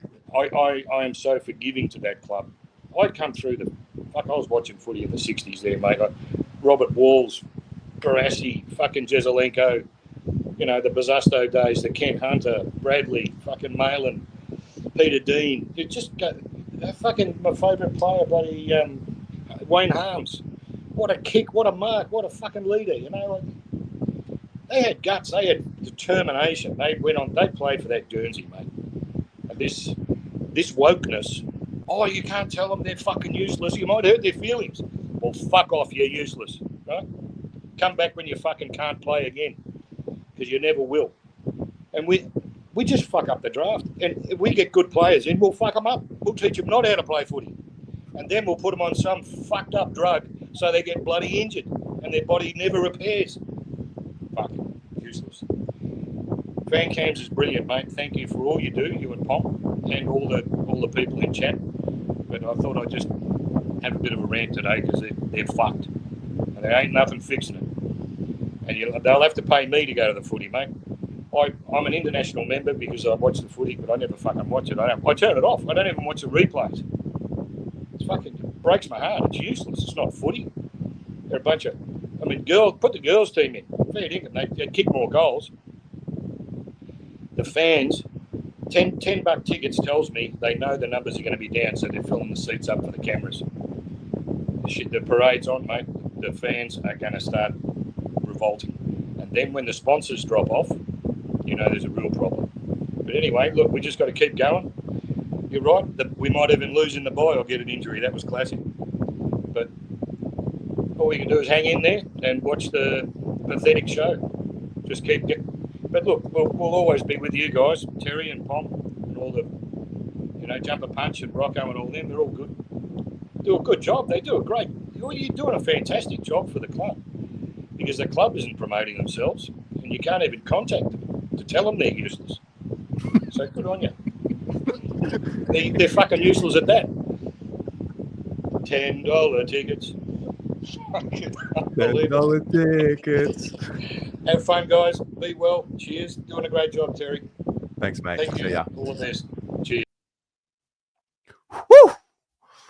That was fire. Efficient. He came in, said it. Whew.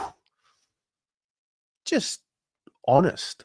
Bluntly honest. Josh.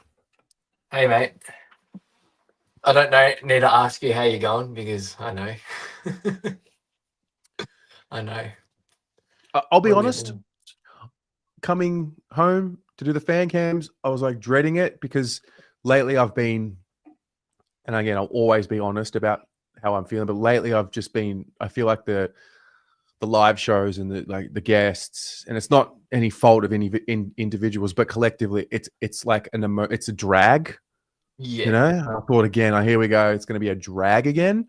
Yeah. I somehow I feel better. Like, we've kind of laughed about it, not because we don't know it's serious, but just I thought this session would drag me down even more, but it's kind of helped me. So I feel okay.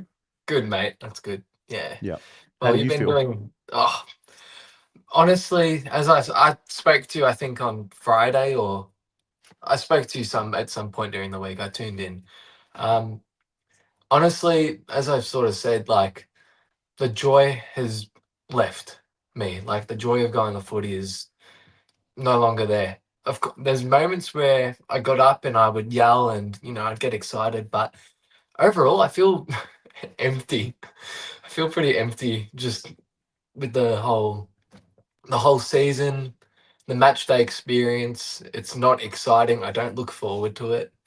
I just think it's so sad, considering I said it the other day, 5 years ago, me and my dad would have the discussion of, just wait 5 years and it will be good. Well, here we are, and like, it's not looking good. Like, to be honest with you, I look at our club, I don't think the club even knows where they're at. Like, when you've got the head coach at the start of the season, an open training session, addressing the fans, apologizing for losses that haven't already happened.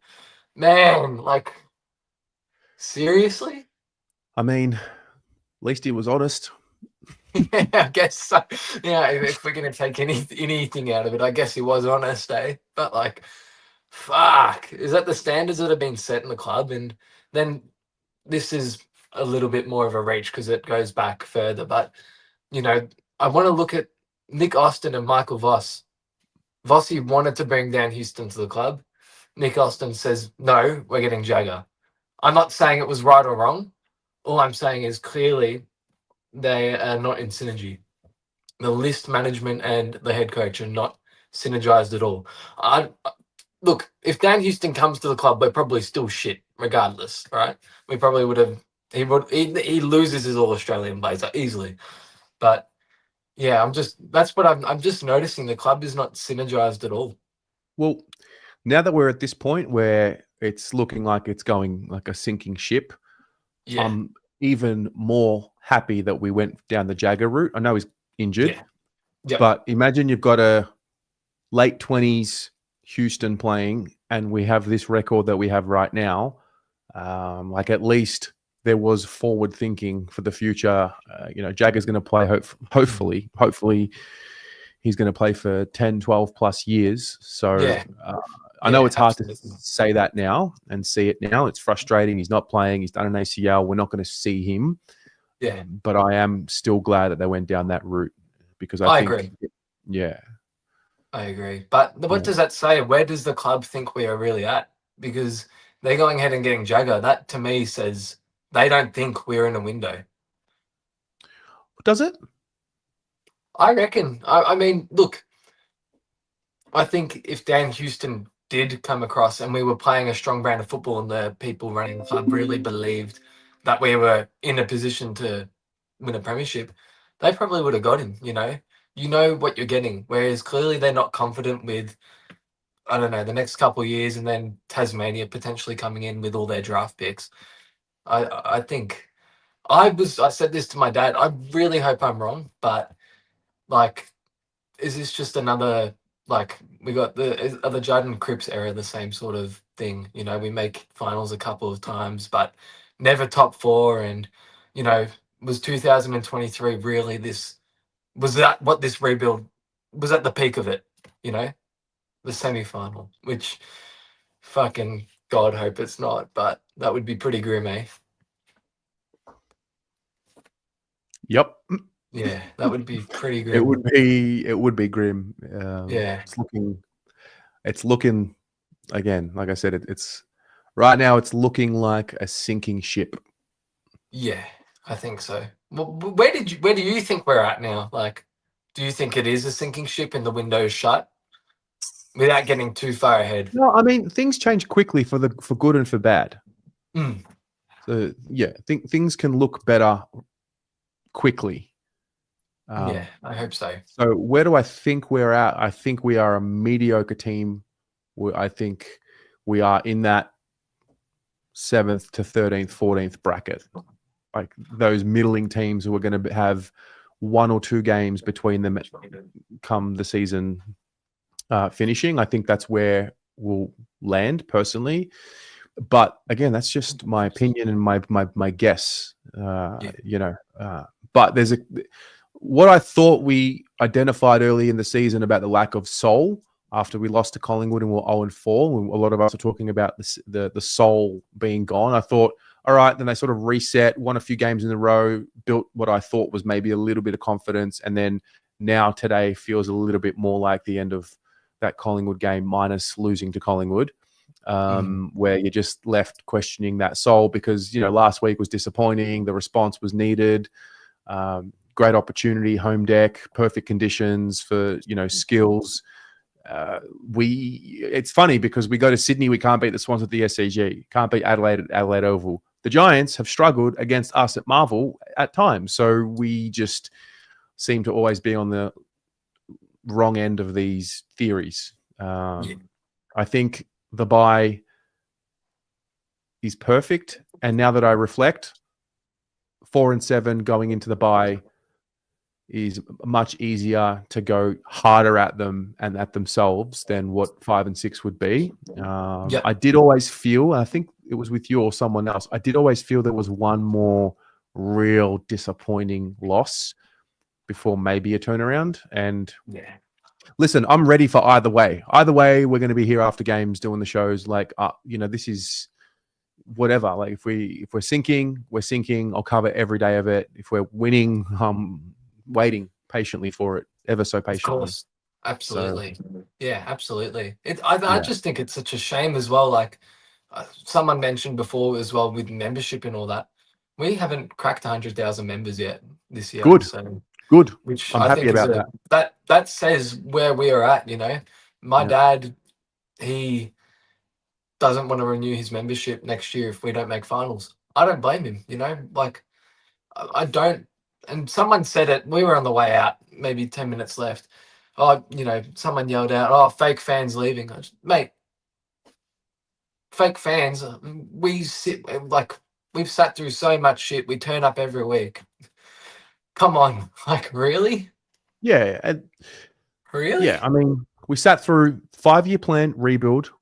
We sat through just wait, the redevelopment. Oh, yeah, the redevelopment. The redevelopment. Just wait. The state-of-the-art facilities are coming. Just wait. Yep. Mate, if you do your knee, you can go get it done at Carlton. And now, you know what's coming up? Just wait. We've got the imaging center, the medical imaging center. Wow. Just wait. We're going to get on top of our Wow. injuries. Like, you just. What a load of shit. Seriously. What an absolute load of shit that they are selling us. Garbage, mate. Well, Yeah, you know yeah. what? It's not their fault. It's our fault. Well, we're the ones following it, right? Yeah, mate. We do this for free. We don't have, mate. What's stopping, in the winter? What's stopping us from going to Europe or the snow? I mean, nothing. We just choose to fucking watch this shit every week. I'm gonna go to the snow this year. I've decided. Fuck going to the footy. Go, man. Live your life. Yeah, Fuck it. 100%. Go Go. and live Might your even life. do a quick Europe trip. We'll see. But You should. honestly, this is the year to do it because we're shit. I mean, it could have been really any year. Let's be honest, right? But again, I have had the thought through my mind for many years, but I always hold on like, nah, next year will be better. And I've always had this thing of just being here for the whole season that the flag happens. And it's like, mate, time's going by. Like, life's happening. You got to go and get after life and experience what you need to experience before. Or, I mean, you can still have a family while you're overseas, that sort of thing. But yeah, it's just getting to that point, and I see it in fans' faces. I see it the way they talk. I'm noticing it now more than ever. It's just getting to that real point. Like, there's always like, oh, I'm done, but no one's really done. But I'm genuinely seeing like Andy, like that man is like, he will kill. He will like shed blood for this club. And to hear him come on here and say, I left early, it's like, fuck. Like, that says where we're at. Do you understand what it takes to have a guy like him leave early? Do you get it? Like, do you guys understand? Yeah. They're just starting. I think they're slowly starting to break a lot of us, unfortunately. You haven't left early. I couldn't see you leaving early yet. You haven't done it? No, I just, and it's not like I'm better than you, I'm a better supporter. No, of course not.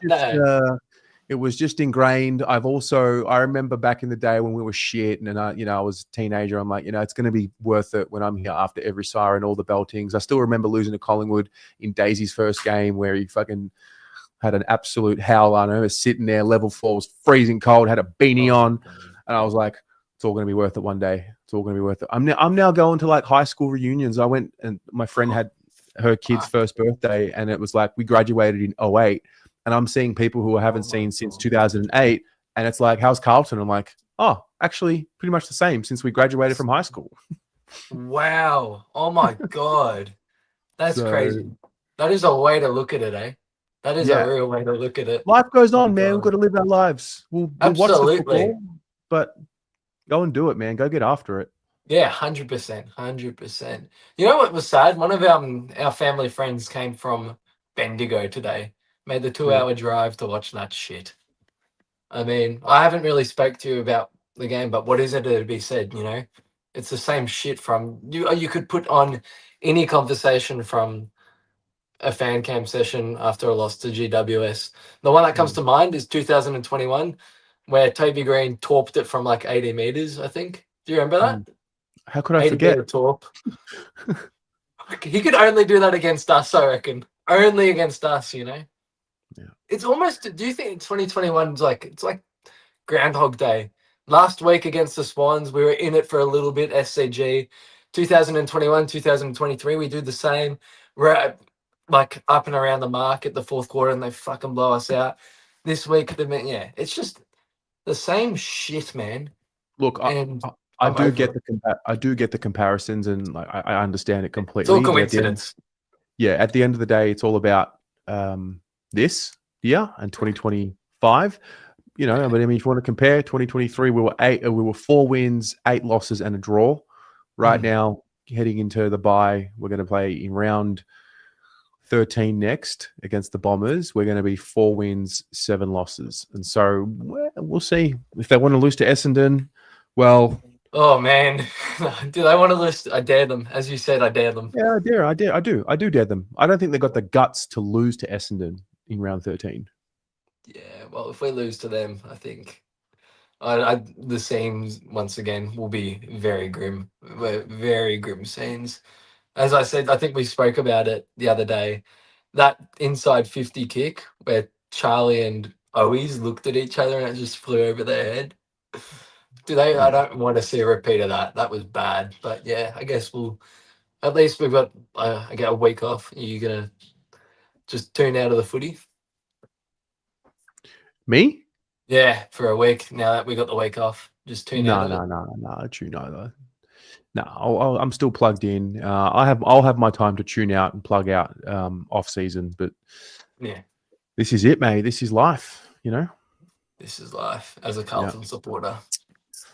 Mate, you go and enjoy your Saturday evening. Absolutely, mate. And yeah, all the best for the rest of fan cams and enjoy it. Enjoy the rest of your evening too as well, mate.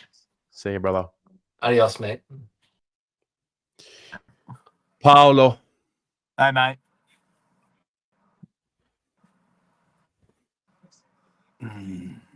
Not good. Not good. Not good. No. Spineless. They took the piss in the last 2 minutes, the Giants, didn't they? That was, when you're up 4-0 in the sock and there's 90 minutes to go and the other team's not going to come out and attack you, so you just chip the ball around the back half. Oi! Oi! That's what it was. Oi! That padding, they just looked after themselves. They got to celebrate, mate. Yeah. And like, you can go through all the analytics and go through all the setup and go through all the data and all this kind of stuff, and you can have people tell you that we've got the best defensive profile in the game, which I knew was the biggest myth for the last 8 months and the biggest myth throughout the whole season. And look, but this is the problem, is that when that narrative is pushed by so-called experts, people believe it. And then you think, oh yeah, all is okay, so you don't lift your standards. And we've been going poorly for a long while now, irrespective of us winning a handful of games. And the frustrating thing is that now I think we can confirm that the Geelong game was the outlier, not the other way around. The Geelong game's the outlier. We're going terribly at the moment, horribly. Wiedering read the ball horribly all night. Everybody's going to have a go at Motlop. I get it, but geez, we don't do him any favors. He's getting more midfield time than a prime Judd.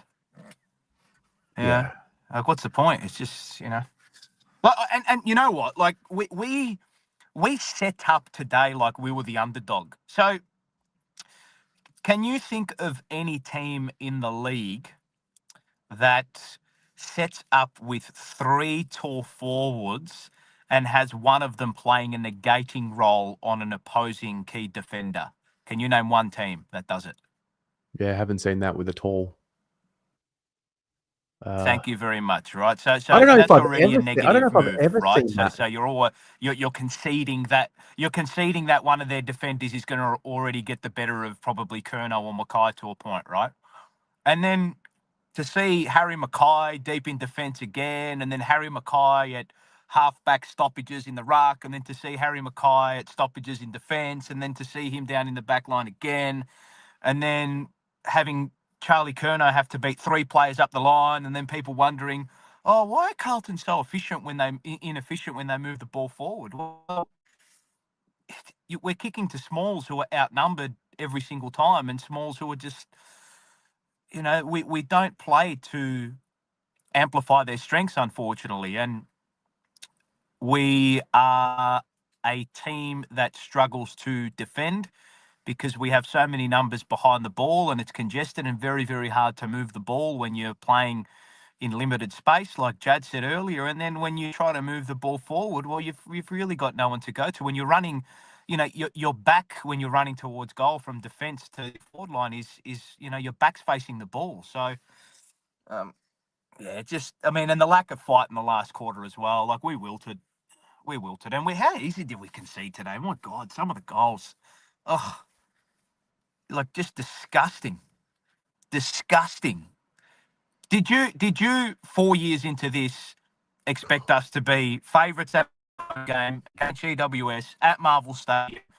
5 or 6 of their stars out, have people leave with 8-9 minutes to go. Like, the stadium emptied out Yeah, in a heartbeat. it was weird because I mean 22. I think most of us were like, you know what, it's going to take time. You know, like they let that one slip, but it's going to take time. Yeah. 23, they started poorly and like finished strong, but like you know, it was kind of like, all right, year 3, year 4. I mean, you're meant to know what to do, like as a subconscious action now.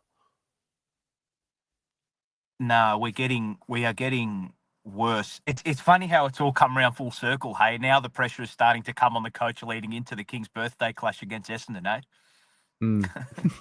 Round 13 as well. It's funny how it's all come around. Funny how it's all. It's very true, mate. The more things change, the more they remain the same. They couldn't go down even further. No.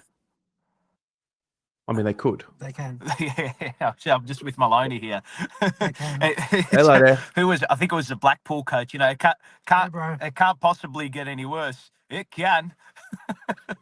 It can and it will, bro. Easier. Did you hear about this week's special promotion? What is it? Buy one get one free membership. $10 tickets. They're selling $10 tickets. Yeah. $10 tickets. $10 tickets. Yeah, it's not good. It's just, you know what? It's just disheartening for everybody to, you know, people are going to say, oh, the fans, mate, we rocked up again. We tried to will him over the line. When those 2 goals went through and we were still going like a busted, we're trying to will him over the line. And then, you know, everyone's trying to get up and about after Fogarty kicks that goal, and then 10 seconds later we concede again. And it kills you. It kills you. It's disheartening, mate. And you can ask him, mate. I was as cool as a cucumber. Cool as a cucumber, because what I saw unfold in that game was what I've seen for the last 6 to 8 months. Defensively, a shambles. We defend inefficiently because we have to get so many numbers behind the ball, and then in turn, unfortunately, that means that your ball movement ahead of D50 is going to be, you know, ahead of the ball is going to be shocking and very inefficient. And you know, like the move, Ollie Holland's at half forward, and then, you know, he's our best user going inside forward 50, and a player who's actually trying to be assertive, and then we shift him down back, and then McGovern goes up forward. Oh, God. Oh, no. That was just, that's when you knew. That's when you knew. That's when you knew, I think. So, but again, you know what? You know what the frustrating part was? Not the frustrating part, but it was all our youngsters standing up under pressure, mate. Lord tried and tried. He was trying to be assertive, trying to be on. Carroll was clean, you know, ball at feet. I thought Doherty had his best game for a long, long time. I thought he was really good. But again, the midfield down, Cripps down, Walsh down, Hewitt. We know Hewitt's limited, right? De Koning, not great. You know, and when your prime movers are getting done like a hot dinner, Acres. You know, Acres he's fallen off a cliff, and all the output is down, and you know, our performances are down. So, look, is the coach good enough? Probably not. You know, but the thing that frustrates me about Voss at the moment is that his smugness in press conferences is not earned. Like you haven't done anything to earn being smug to journalists. You haven't earned anything as a coach to be smug or in front of cameras and microphones. So, you know, he almost scoffs at certain questions sometimes as well. Yeah. But it's okay. We went to Tottenham in the preseason, mate. They won the VFL competition during the week, so that's all right. We'll base our analysis off 21 league defeats. That'll do us a world of good, won't it? Come on, like really, honestly. No standards, mate. People are up and about after the St Kilda win. Yeah, Motlop. Go back to your marker, mate. Come on. It was like he was so desperate to do that celebration, wasn't he? I know. Like he did need to kick it. Like I said, people are going to give him heat. Yeah, I'm happy he kicked it. People are going to give him heat, but again, Tez, leaders, Curnow.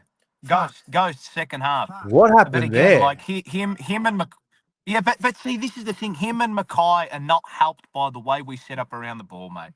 They're not helped at all. It's all good. I'll go watch the Thursday night game again and watch Matt Kennedy kick 3. Yeah. Up 25. I was fucking over the moon on Thursday. It was love watching that. Matt Kennedy kicking So- to Bulldogs forwards on the lead on his left foot, precision. Yeah, I saw that. Yes, yeah, that was very nice. Yeah, and we just kept Yeah. bombing it to Lekalia. You know, and you know the bad thing is the Giants. I don't think are even that good. No, they're not. I don't actually even think they're that good.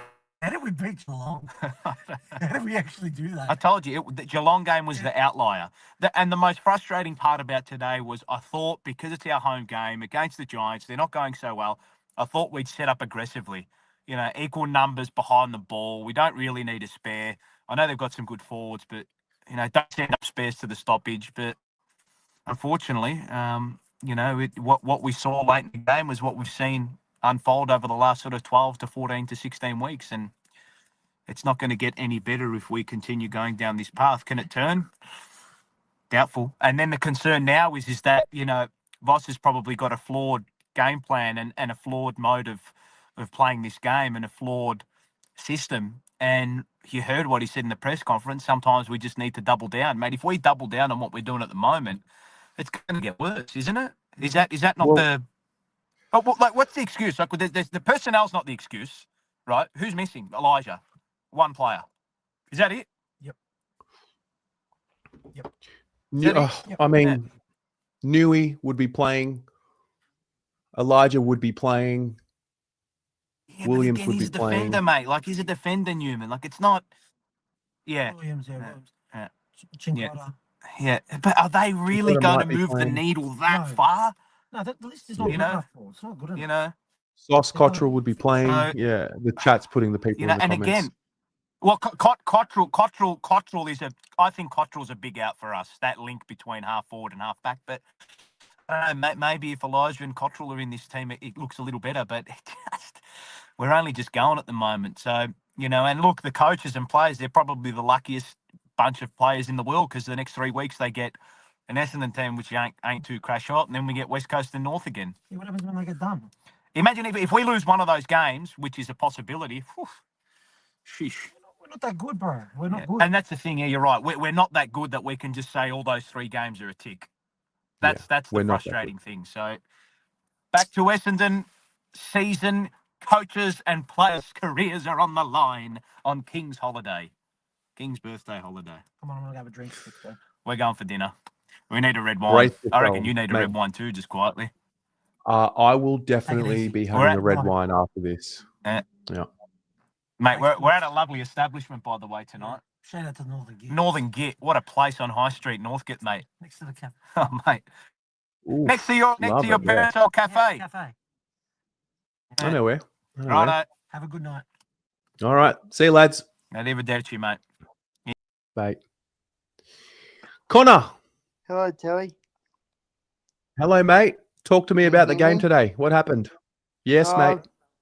What happened today? No, that is it's straight. It was a good start at the start of the quarter. Yep. It was good start. It was good, but we have good start goals till this turnaround, and we had a lead on the head for about until the third quarter. Right. Until we had about 9 points. We're supposed to have more points than that, but Yeah, mate. according to the end of the game, I was not impressed. I was like embarrassed and frustrated. I'm like all the emotions. Mate, it's very, very frustrating watching the Blues, isn't it? Oh, yeah, tell me. I'm like, geez, we're supposed to have that. We're supposed to have that win. We had a Yeah. good start, not a good way to finish the game. Yeah. Mate, I reckon we've all deserved a really good week off, us supporters, because we're doing it tough.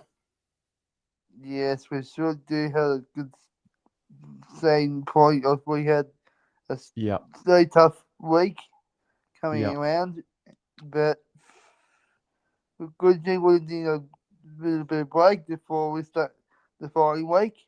Yep. Well, mate, are we going to see you next week or what?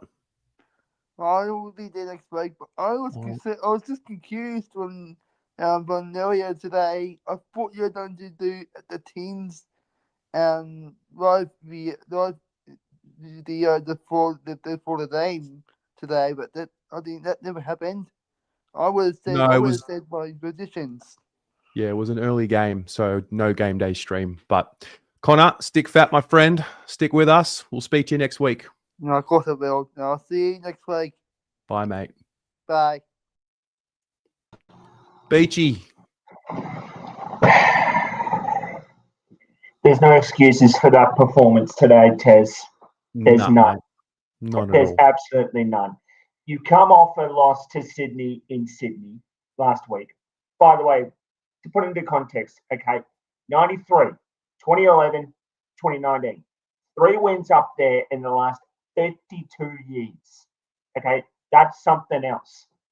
Now, looking at people were talking about contracts for seasons ahead. Okay, in 2025, this year we have 19 players coming out of contract. This year, next year in 26, we have 17. Okay, so decisions are clearly going to have to be made. But you've got a legend that's decided to say, right, I'm not having to deal with this thing anymore. I'm using the voluntary assist in dying. Fine, no problem. I would have thought you would have wanted to pay a tribute to him by getting him a win. Yet, if he saw that performance today and was still our coach, he would have ripped every single player that put on this jumper, by the way, to shreds in every way possible.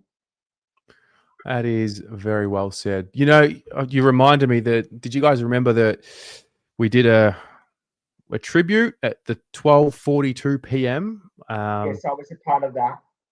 So it was actually quite a beautiful and interesting moment, the way I saw it. So the clap started. It was almost like Wolsey just gave us a goal. Darcy Jones slipped over. Walsh was really strong in that contest. Got it down to Charlie, who kicked the goal. And it all happened as the clap happened. And I couldn't help but feel that Wolsey just got that one over the line for us. And it was just a shame. I mean, we're the fans, we watch it, but can you imagine the perspective of the legends of the club who actually built the reputation that it has today? You know, the only reason that we have the whole 16 premierships is because of what the club used to be. And those legends that actually did it in the, mid 1900s and, the 70s and the 80s and the like. Imagine what they would actually think watching these guys just ruin the legacy. Well, it's not just that, okay? And I don't want to bang on about pre-game too much, but you obviously saw what I saw, okay? You saw Sid Jackson there, a legend of our club.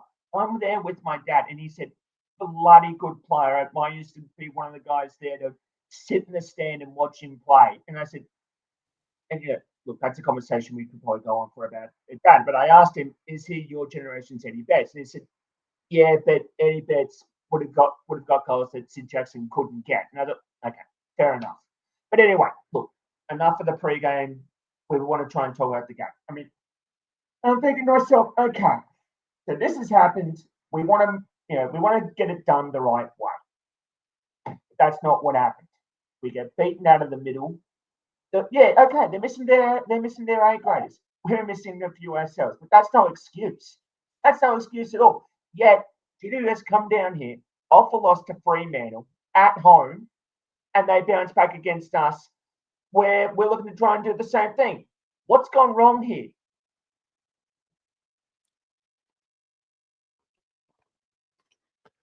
Yeah, it's just creating more and more confusion amongst the.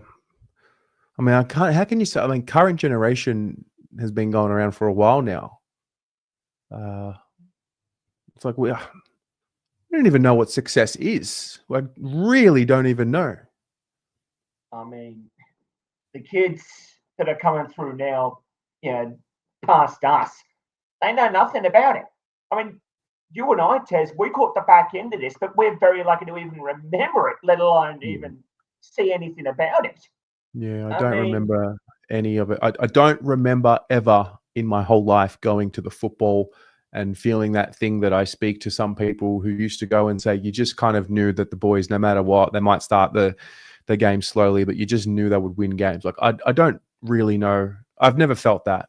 I've felt a run of form and I felt confident, but that's been more of a projection than what it has been me going there saying, gee, I know that my boys are going to, make me proud today and to be a supporter.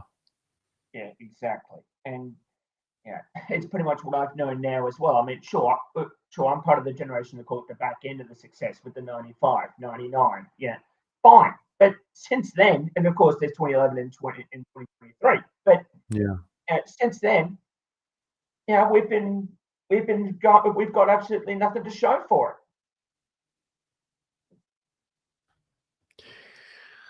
it. Why did I just get a flashback of you on the fan cams after we lost to Essendon a couple of years back, round 13? I hope I don't see that again, mate. Oh, God. I tell you what, mate, I'm surprised you brought that one up, but I was kind of expecting to bring up Adelaide in 2020, to be honest. That one I thought was more confronting, more brutal, more upsetting. But Essendon last year, oh, God. Or Essendon, whatever it was. Oh, God. I've told you before, when it comes to games against Essendon, for me, it gets personal, mate. It gets personal. And I'm not the only one that feels this. I know you feel this. I know people before me feel this. And I know people after me don't understand it yet, but they will. They will. Just give it time. Yeah. There's people in the chat who have seen 5. Scotty Tompkins' dad has seen 8 flag. I don't even know if I'm going to see 1 in my life. One that you can remember properly. Yeah. I'm at that point now where I'm starting to accept that I probably won't see more than 1, maybe 2, but I wouldn't be shocked at this rate if I don't see 1. Well, sure, I've got 95 because thanks to my dad who recorded it. But the tape's now gone to heaven. So sure, I've got other bits and bobs, but that's just for memories. Now, I mean, we need something more substantial. We need something that we can, really get into us here. Yeah. Well, mate, have yourself a nice bye. We know that we're not going to be disappointed next week, I think. Can we expect that? I mean, look, it's 2025. Nobody's safe at this point, but honestly, we should be looking to feel a little bit younger now rather than feeling older after a game of football. I don't know what I'm planning on doing during that bye, but I'm sure we'll figure something out. All right, mate. Well, I look forward to chatting again. Too easy, Matt. Thanks, Beachy. I want to play. I'll wait to the end. There was a clip that I found midweek from Kingsley, GWS coach, that I will play at the very end. But I've got 3 more left. I got Andy, Matt, and Jez in the line here. Matt, I see you. How are you? Good, mate. How are you? Oh, look, we're getting on. We're moving. Yeah. Bit of a rough one. Yeah. Long time, Were you first there time, today? by the way. Oh, yeah, I was. Appreciate it, man. Yeah. Actually left early as well for the first time in a very long time. It's not usually something I like to do, but yeah, I actually feel guilty about it, but I shouldn't because it was pretty bad. Considering all the circumstances around the game, it's a pretty bad loss. I think it's a significant one as well for the future going forward. I feel like today was a little bit of a breaking point in terms of the faith in the coaches and our actual system. I think Jad touched on it earlier. I feel like we have to work far too hard to get scores.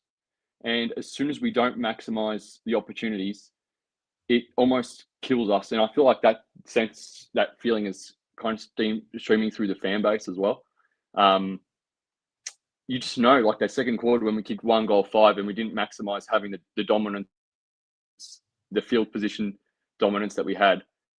And when we didn't maximize it, you kind of just feel like there was a massive missed opportunity, and you know that we're going to get made to pay for it, because it's the same story that we've seen multiple times this season already.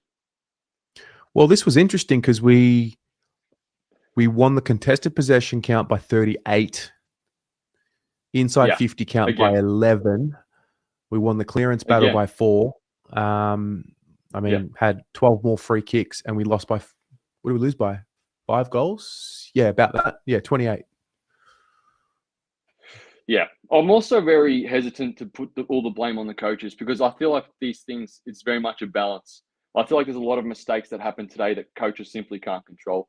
And a lot of those mistakes actually came from our leaders. And yeah, that's why I can't stand it when people just pick on players like Motlop and Young in the past, Plowman in the past. I think it's a very toxic culture in our fan base.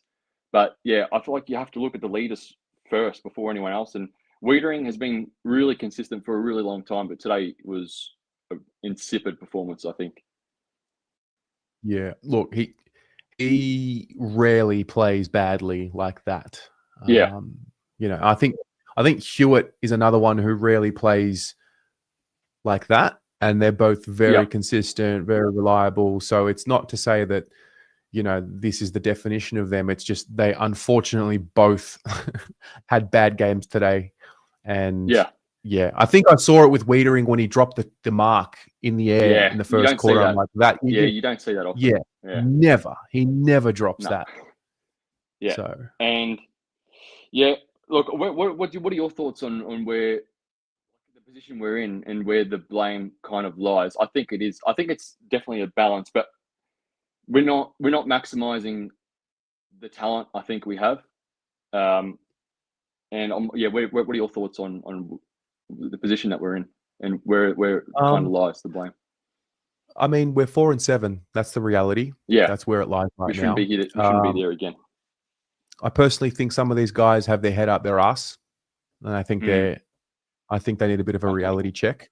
But it's hard. It's hard to not get sucked in when you've got this unbelievable aura of a club that you play for with history, and you haven't really earned the right to to represent it. It's hard because it's a burden for them now. It's a bit of a weight to carry on their bodies. There's only a couple of guys who I think are actually worthy enough to really represent what the honor of the club means, and I think some of them that's what I genuinely think. And I think only until they are honest with themselves and really honest with themselves and really humble themselves, not just as a playing group, but as an entire club, until that true honesty and that true humility comes through, we're going to continue to see this, because I think we're just confused as to what we are, who we are. You've got a generation of people.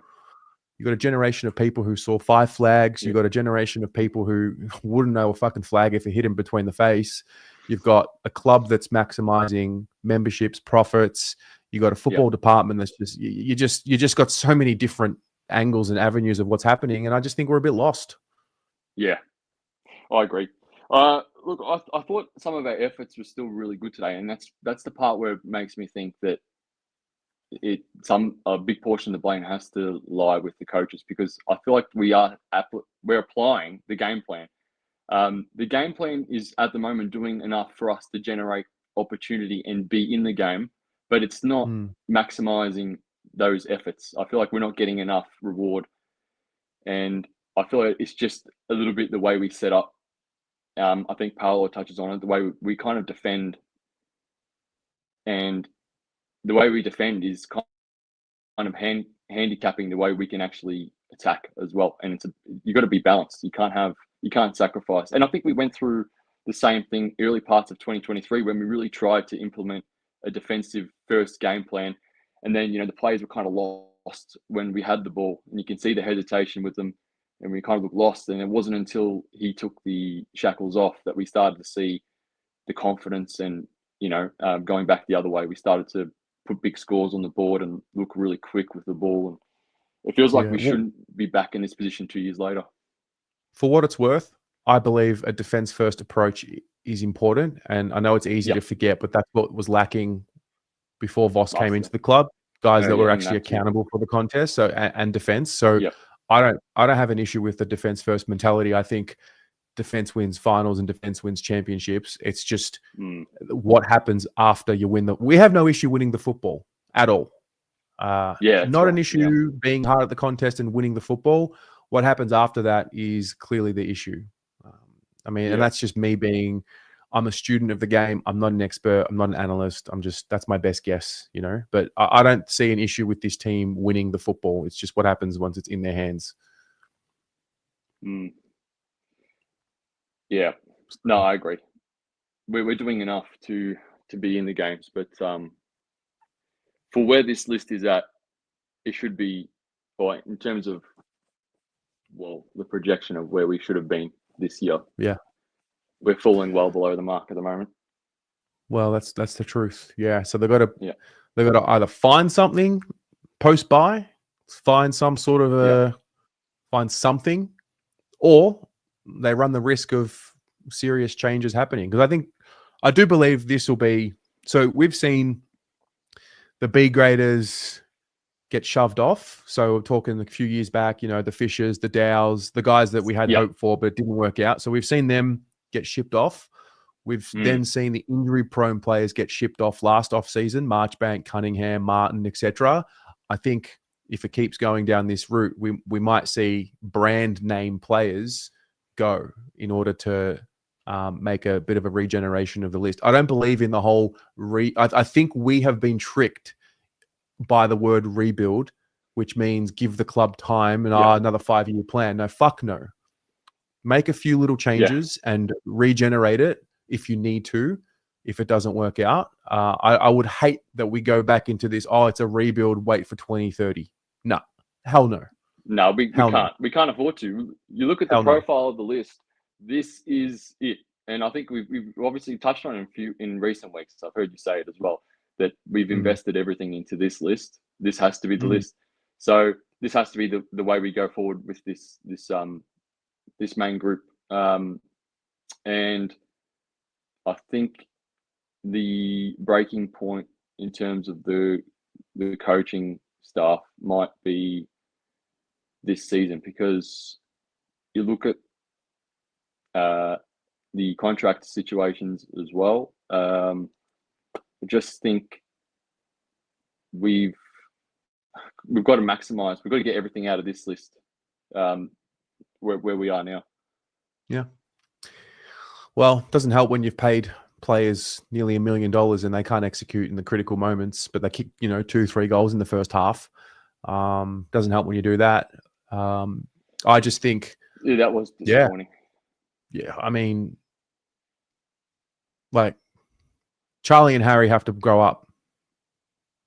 Yeah, this seems to be a recurring pattern as well. That we will start every time they don't play well. Nice every time they don't play well, they get the scapegoat. They get the excuses made for them. The supply's not good. No,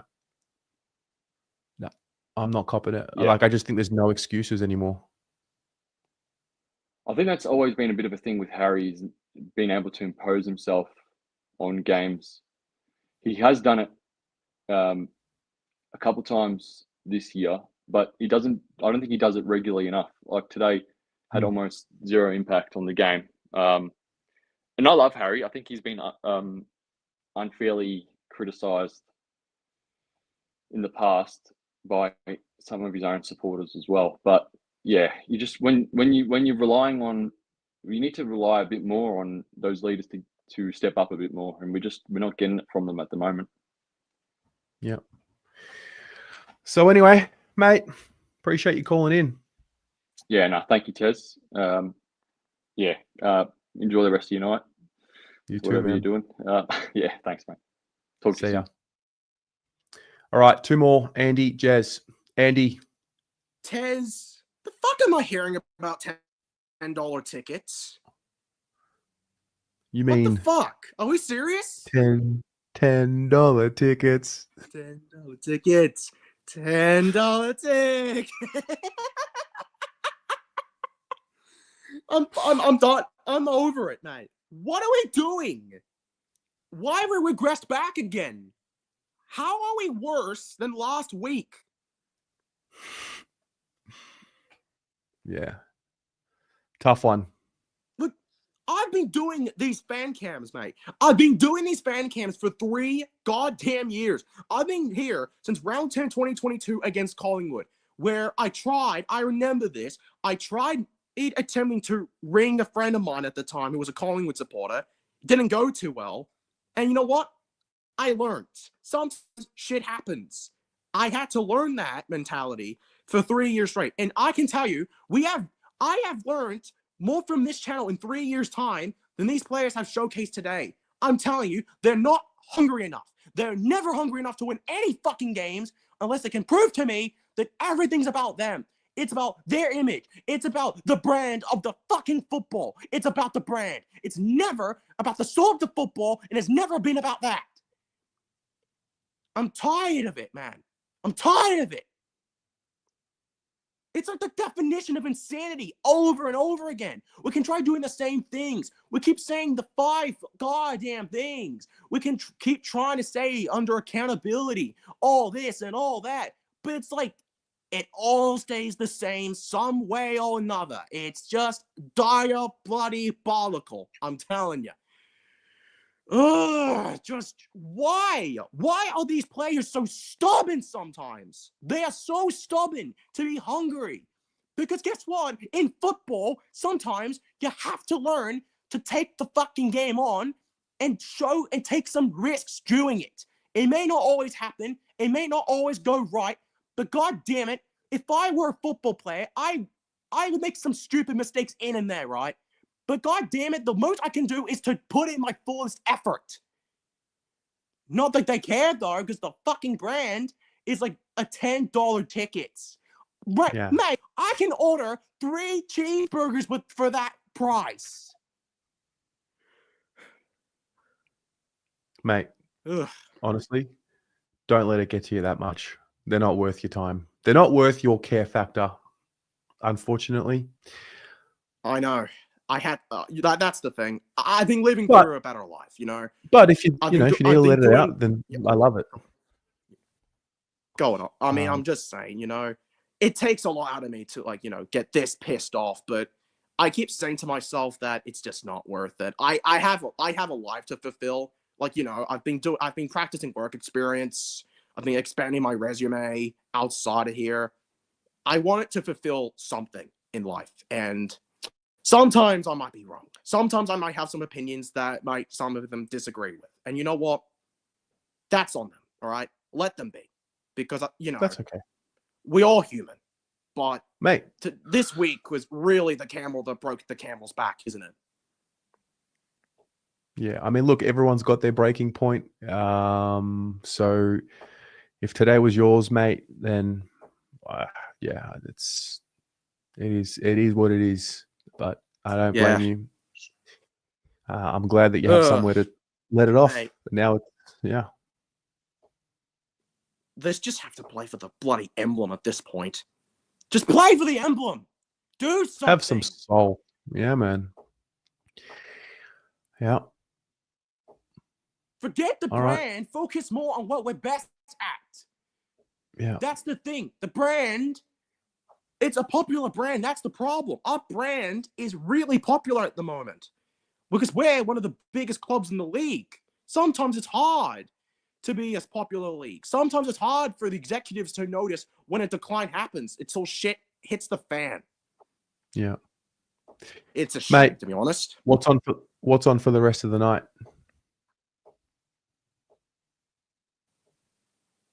Yeah. What have you got? Yeah, what I have you got mean- on for the rest of the evening? The rest of the evening, I just got back from eating Macca's not long ago. I had some Macca's for dinner. Even that's way more fulfilling than whatever the fuck this game was. Yeah, look, strap in, mate, because it's we've got another half a season to come. So have a nice rest. Yeah, you know and what? Yeah, true. Yeah, we will chat soon. Thanks for everything, Tez. No worries, my friend. I'm telling you. Have a great night. I'll Much keep love, fighting. Andy. That's the thing. Absolutely. Tough love, buddy. Always. See you till then, mate. Absolutely. See you, mate. All right. 2 more. Jez, Andy. Sorry, Jez and Danny. Jez, hello, my friend. Hello, Terry. How you going? Mate, it's becoming a bit of a... TV down. Oh, yep. Please do. Yep.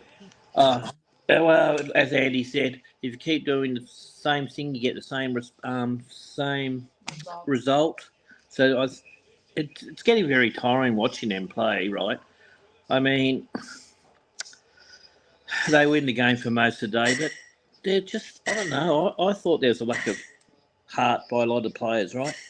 You know, when the result was so much needed, the win really, when you think about it, I guess last week and this week back in Melbourne and Marvel, so it wasn't there, but they looked really. I think you said earlier, and maybe someone else, I've just been listening, spineless, really not. I don't know, just go missing. Like that last quarter, they just. They seemed to lift when they got that goal and Harry really celebrated and then they went back and that's when they passed the ball back and they just lost it again. There was no. And when Fogarty kicked that goal, you know, we were 8 points down, weren't we? And thinking, I think so. Then we just, yeah, and I think we just let goals go again. I mean, our defence, or whatever, you know, it's not just our defence, whatever, you know, had a bad day, but I still wonder about our game plan, and I'm not attacking. I just wonder because it's been discussed on many shows and discussed that our game plan is really old football, right? And it doesn't ever seem to sustain, and always you see this last quarter fade out. I know we bet Geelong and North, it was the West Coast, whatever, but it just seemed you're watching the game and you're thinking, you're in the game, and then it just, I don't know. I think we know the game. There's no, was there, I don't know, leadership when we're 8 points down, when we really needed to win, you know, in front of, I thought, Carlton fans, mostly at Marvel, if there who hadn't left, because the game was just very boring to watch in some aspects, right? There were some good parts. Not saying I like Cooper Lord, and I thought Harry O'Farrell did a great job for his first game. You can't put in a kid, and Cripps tried, I guess, but there was a lot. I don't know. You think I just lost for words what they're doing or what. I mean, I really still think they had a really good side, right? I know they've got some young players. You know, when you look at it, I know but they're not gelling as a team. I don't know what it is, but even those wins, it's disappointing just to watch the whole, do you know what I mean, narrative of the game. Yeah, they just can't seem to break through. It's like they've regressed back to where they were before. I think a lot of us thought they had broken through when they got out of that hole in 2023 because they were playing with that vigor and spirit and connectedness. And I think I did anyway. I thought, okay, finally they've broken through, monkeys off the back. They've won a final. They've won 2 finals, you know, so there's not going to be no more questions around, they don't know what finals experience is like. And they're actually looking like that team before they broke through again. They've regressed. I know they've gone backward. I don't know. I know you can blame the coach, and I've said, you don't want to blame the coach, but I just sometimes you wonder about the moves, having Ollie in the back line, not on the wing. They're just some things don't look good on paper. How's that in the game? And you just wonder if they're playing at their potential best positions to be a better side. I don't know. I don't know what Voss is. I don't know. Have you heard his press conference yet, or anyone? No, I mean, I've been here on the fan cam, so I haven't been able to catch it yet. So what do you think? It's probably 2 hours of listening to people, but... I mean, look, we're 4-7 going into the bye. Nothing more, nothing less. We are 4-7 going into the bye. The boys are struggling yet again. Like I said earlier, I think they've regressed. And I think they have what it takes to play good football as a team, as an entire unit. And I just think they've got to figure out a way to find it. And they've lost whatever connection they seem to have had on the field to one another. And that's what I think. And I think there is time to fix it. It's going to take something pretty special, but it's it's looking unlikely. So, Is Graham Wright taking over CEO yet? Whoa. Sorry, what? Is Graham Wright Hang on. taking Sorry. over as CEO? You're like, I'm getting feedback. Oh, there's a really weird sound coming from your phone. Don't know what it is. Sorry. Yeah, that's better. Is that better? Yeah, I don't know. No, No, not. sorry. No, all right. I don't know. If it's that, but okay. All right, Sorry, we'll continue Terry. this some other time. No worries, mate. Thanks, guys. Thanks. Bye. See ya.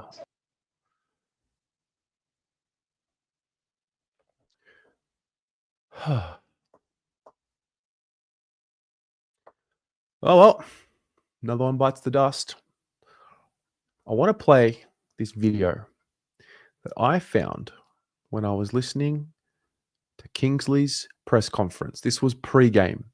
This is what the question that was asked to him was, did the leadership group, this is the Giants, what did your leadership group do in regards to responding next week, and what did you do with them? And the context is Kingsley's talking about his leadership group saying, no, this one's on us. We'll look up. We know what went wrong. We'll rectify it. Take a listen. Putting it on them to do that, or did they sort of come to you? No, Toby and his team came to me and just said, we'll control this one. We'll take responsibility and we'll get it done. Did you have to add anything, or did they cover it all pretty well? No, they got their finger on the pulse. You know, they know what's going on. They're aware of how we want to play, and when it doesn't quite look like that, where we fall short a little bit. So they addressed it. Now it's all one thing reviewing it. It's more difficult, you know, applying those lessons, and particularly against an opposition on their home deck. So we'll keep chipping away and continual improvement, and you know, hoping we'll get there sooner rather than later. Obviously. Isn't that I found that fascinating. I'm going to put that clip in my review when I do it. Just, they know what went wrong. They'll own it. They'll do it. Immediately, my thought was, I don't think our boys would be able to do that. I mean, we've heard about our leadership group getting together. You know, they took control, team meeting, yada, yada, yada. But I know just the way Kingsley spoke with confidence around, no, it was on them, not me. I just thought that was interesting. All right. Hey, we've got some new friends waiting here. Danny, mate. You're on mute, bro. Can you hear me now? Yep. Oh, I don't know. I haven't been watching the fan cams. Just went out for a drink. So after the game finished, I was so frustrated. Sorry, what? I just went out for a drink right after the game finished. Right. And I was like frustrated, and I was like, mate, it's just not good enough, man. It's not good enough from everyone. What are we, like a team of like what second year playing our football, and like Richmond? What exactly are we, to be honest? Like going inside 50, we just cannot kick for to save our life. We just can't kick a ball inside 50 to a target. Can't lower our eyes, and it happened with everyone. So many opportunities in the second quarter, kick 1 goal and 5 behinds. Do you see that? Out of those 3, I think were gettable shots. And we work so hard. We work so hard to get inside for our forward 50. And then we just cough it. And then once you do that, and the opposition knows that they are at an arm's length, then because our game is so labor intense and so laborious, we're just going to get caught out. It's repeat, man. It's like last 11 rounds, we can just say the same thing. I feel like a stupid, like literally like a broken record, bro. Like saying the same things, bro. I swear to God, it's what now, Tez? Well, same as always. Just keep going. Tez, should have look at our list, bro. Like look at our list. 2 Coleman medalists. And to be fair, I'm not gonna say that they are the ones who actually created problems for us, because if the service is not going to be good enough inside our forward 50, Charlie's not God. He's not going to mark everything. You got to lower your eyes. How many times, even Cripper, like, and when he had a handball to Ollie, when obviously he was on the boundary side, Cripps, when he was trying to kick a goal, and Ollie was in a more central position, and he just didn't handball it and just went for the kick himself. How many times have we seen that over the last 11 rounds? You tell me. Yeah. Yeah. Place is, it's a struggle, mate. I don't know what to tell you. Because I know, man, I feel bad for you because obviously you have to listen to all of us just vent. And I'm just disappointed at this point, Tez. Like, what are we doing? What are we even doing with our list? We don't have any future picks. What are we going to hang our head on a mid-season draft pick that we're going to get a hybrid high forward that's going to be a link up for us? Like, is that what we're banking on after 5 years of this transition, bro? Like, 4 years of Vossi training us? And Yeah, coaching look, us? there's a few elements. There's a number of elements. List management is clearly one of them. It's not one thing. It clearly, I mean, I think everyone's aware of that. It's not just one thing. It's not just the coach. It's not just the assistant. It's not just the head of football. It's not just the leadership. It's not just the players. It's not just the list management. It's the sum of all of it. But Tez, come on, man. I thought we were over this, man. In 2023, we're in a similar position. We've had these conversations before, bro. And Yeah. you only get better. Yeah. You learn from there, no? I feel like Hawthorn was so far behind us. Not they're losing right now, but they were so far behind us, and now they have a game plan that they can bank on, and they know that if they play that game plan, they'll execute it, and they know that what their role is. I feel like even our senior leaders don't know what their role is. I feel like they Well, just get lost in transition, and then we go back to our old habits that we've always done: long bombs inside of our 50. yeah.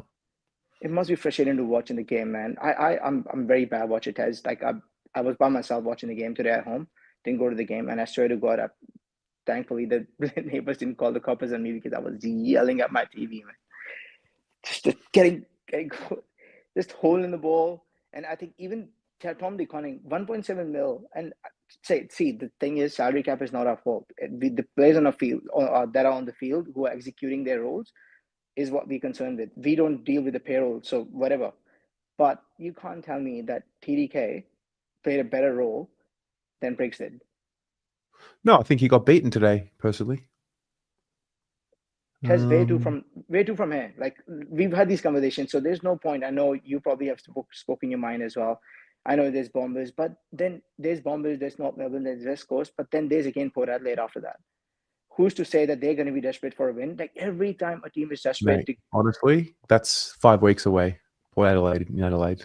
That's a lot happens in 3 weeks. A lot happens in week to week. Even more happens in 5. Like, once we get to Port Adelaide in Adelaide, there are going to be a totally different set of circumstances. Will we still be losing? Maybe, I don't know. But Tez, give me like I just want to get your final thoughts, and then I'll say goodbye to you guys. But I just want to ask you, where do you think we're going to go from here, and where do you think we have to improve from here? Because obviously we know what the problems are. What are the solutions? What do you think we can do from here possibly and realistically? Starts with just being completely honest with ourselves as a football club, and being humble. That group in there know exactly what the issue is, for sure. Whether or not they're ready to grow up and be mature and be real men about it is the question. So we've committed to them, the spine. We've committed to them long term. They all got their long term deals. So it's on them to sort it out. Them and the coaches and the club, like, it's on everyone. So 4 and 7, cop it, get to the bye, do what you need to do, circuit breaker, go back and fucking sort it out. Find some form, find some confidence, go again. And if we fall short at the end of the season and they don't play finals, well, then we'll deal with it then. But like, we continue to come on here and try and forecast all the time. And it's like we're trying to live in the future of how we're going to feel when it all falls apart. Like, just live now. Like, it's shit today. Yeah, like what? We're sucking. It's sucking the enjoyment out of it. And of course, them playing the way they play is not it's not joyful. But what I've noticed is even when we win It's always like if we had have won today, I could almost guarantee it would have been, oh yeah, but Daniels didn't play and Callahan didn't play and Kelly didn't play, and so it's not a real win. So whatever. There's one last point before you go. You raised a really good point, and the thing is that even with coaching, the system we play, we get beaten by what we know we're gonna get beaten from. So Heaney and Warner last week, we didn't do the job on them, and they were the only threats because they had major outs. Today, it was Toby's 250th game. Obviously, you know that he'll be up for the occasion. Then you have to have a play on him, and then he just goes and has a legacy game for himself. Yep. Just frustrating, man. He's a star. I'm going to move on, brother. All right, cheers, bro. You have a good night and take care. You too, man. See ya. All right, one more, and then I'm done. I'm ready to go out. Get out of here. John. Hey, Terry, how are you, mate? Good, mate. How are you doing? Oh, yeah. Fucking giving up smoking. I had my 10th smoke since the end of the fucking game, man. Fucking hell, these cunts doing on my head in, man. You know what? I don't care. I'm the guy who this is my second time on the channel. I'll always watch you guys and stuff, but I never come on because, whatever. I was the guy who called in before the Collingwood game, and I believed that we were going to beat them. And you sent me the link on Instagram, and you said, that was before the game. And you said, come on if we win. I was so into it. And I don't understand, man. Everyone is saying they don't have the skills and shit. I don't think our players are that bad, man. But after today, I think they're not playing. There's no intensity. There's no will. I think there's something wrong, man. They're not playing either for the team or for the coach. I don't know. There's something very wrong, man. Like you could see the loose ball, and there's four players around the ball, and no one is fucking attacking the ball. Like there is no will to compete. Almost. Fuck me. Cripper, everyone, leadership group, Cripper fucking ran his heart out for 3 quarters. In the last quarter, I thought he dropped off a lot. But fucking, what is he going to do on his own, right? Ollie was good. He pulled him back. I don't know fucking why. All that is said already anyway by the others. But the most important thing for me was the willingness to compete, mate. They all dropped there. Like TDK didn't even... I saw him 2 or 3 marks. He didn't even go for the contest at all. Like he was just planted in the ground. I don't understand. It's like they're having an identity crisis. I'm having an identity crisis as a supporter. I don't know what to fucking do anymore, man. Like Charlie is Charlie, right? Everyone wants Charlie as a forward, and I'm like, he's 20 meters out, and I'm like, come on, man, kick it, please. Don't be a fucking cunt now and miss that. From our star players, there's no confidence. We don't have confidence in our players. Imagine what they're feeling on the field, with all that pressure and stuff. But I think there's something wrong there. Well, the strange part about like, I thought Charlie started incredibly. And I thought, I was there. I actually took footage. Lewis Young did a remarkable job of just making sure that he got into Sam Taylor, making sure there was a switch. So he was doing the team thing. We were finding Charlie on the lead. The right things were happening. It's not like it was 4 quarters of the wrong things happening. There were parts, especially with Charlie, I'm like, man, all right, well, he's got his confidence, he's kicking goals. He was dominant in the first quarter. We were hitting him on the lead, and then his season is a little bit like that. It just fizzles.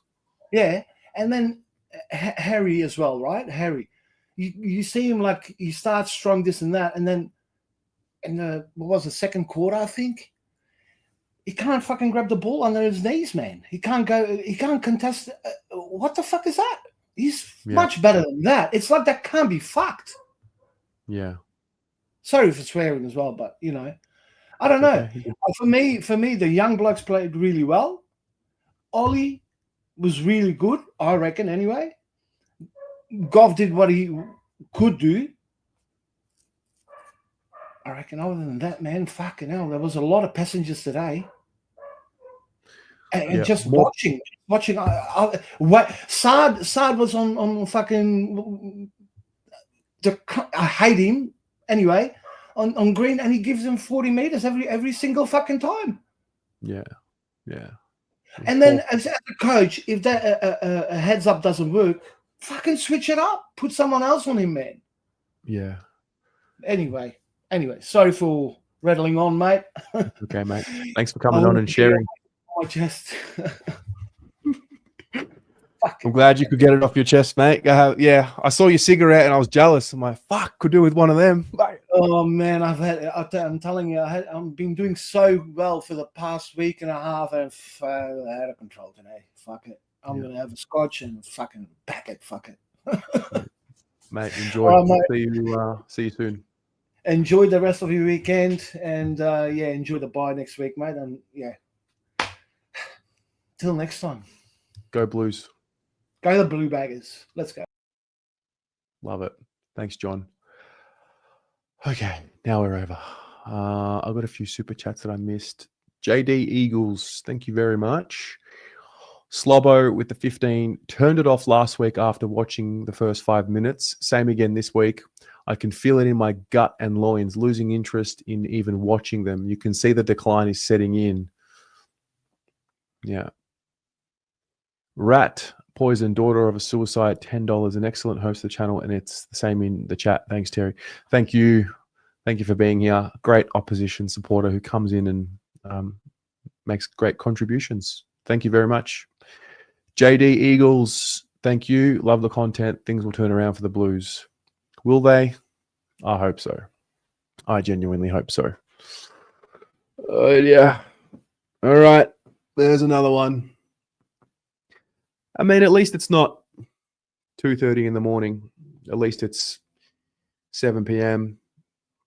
I'm going to get a good night's sleep. I'm going to get a good feed, like a really good feed. I'm very hungry, thirsty, hungry. Yeah. Thank you once again for everybody who tuned in and tunes in. Thank you for being here. Thank you to the members of the channel.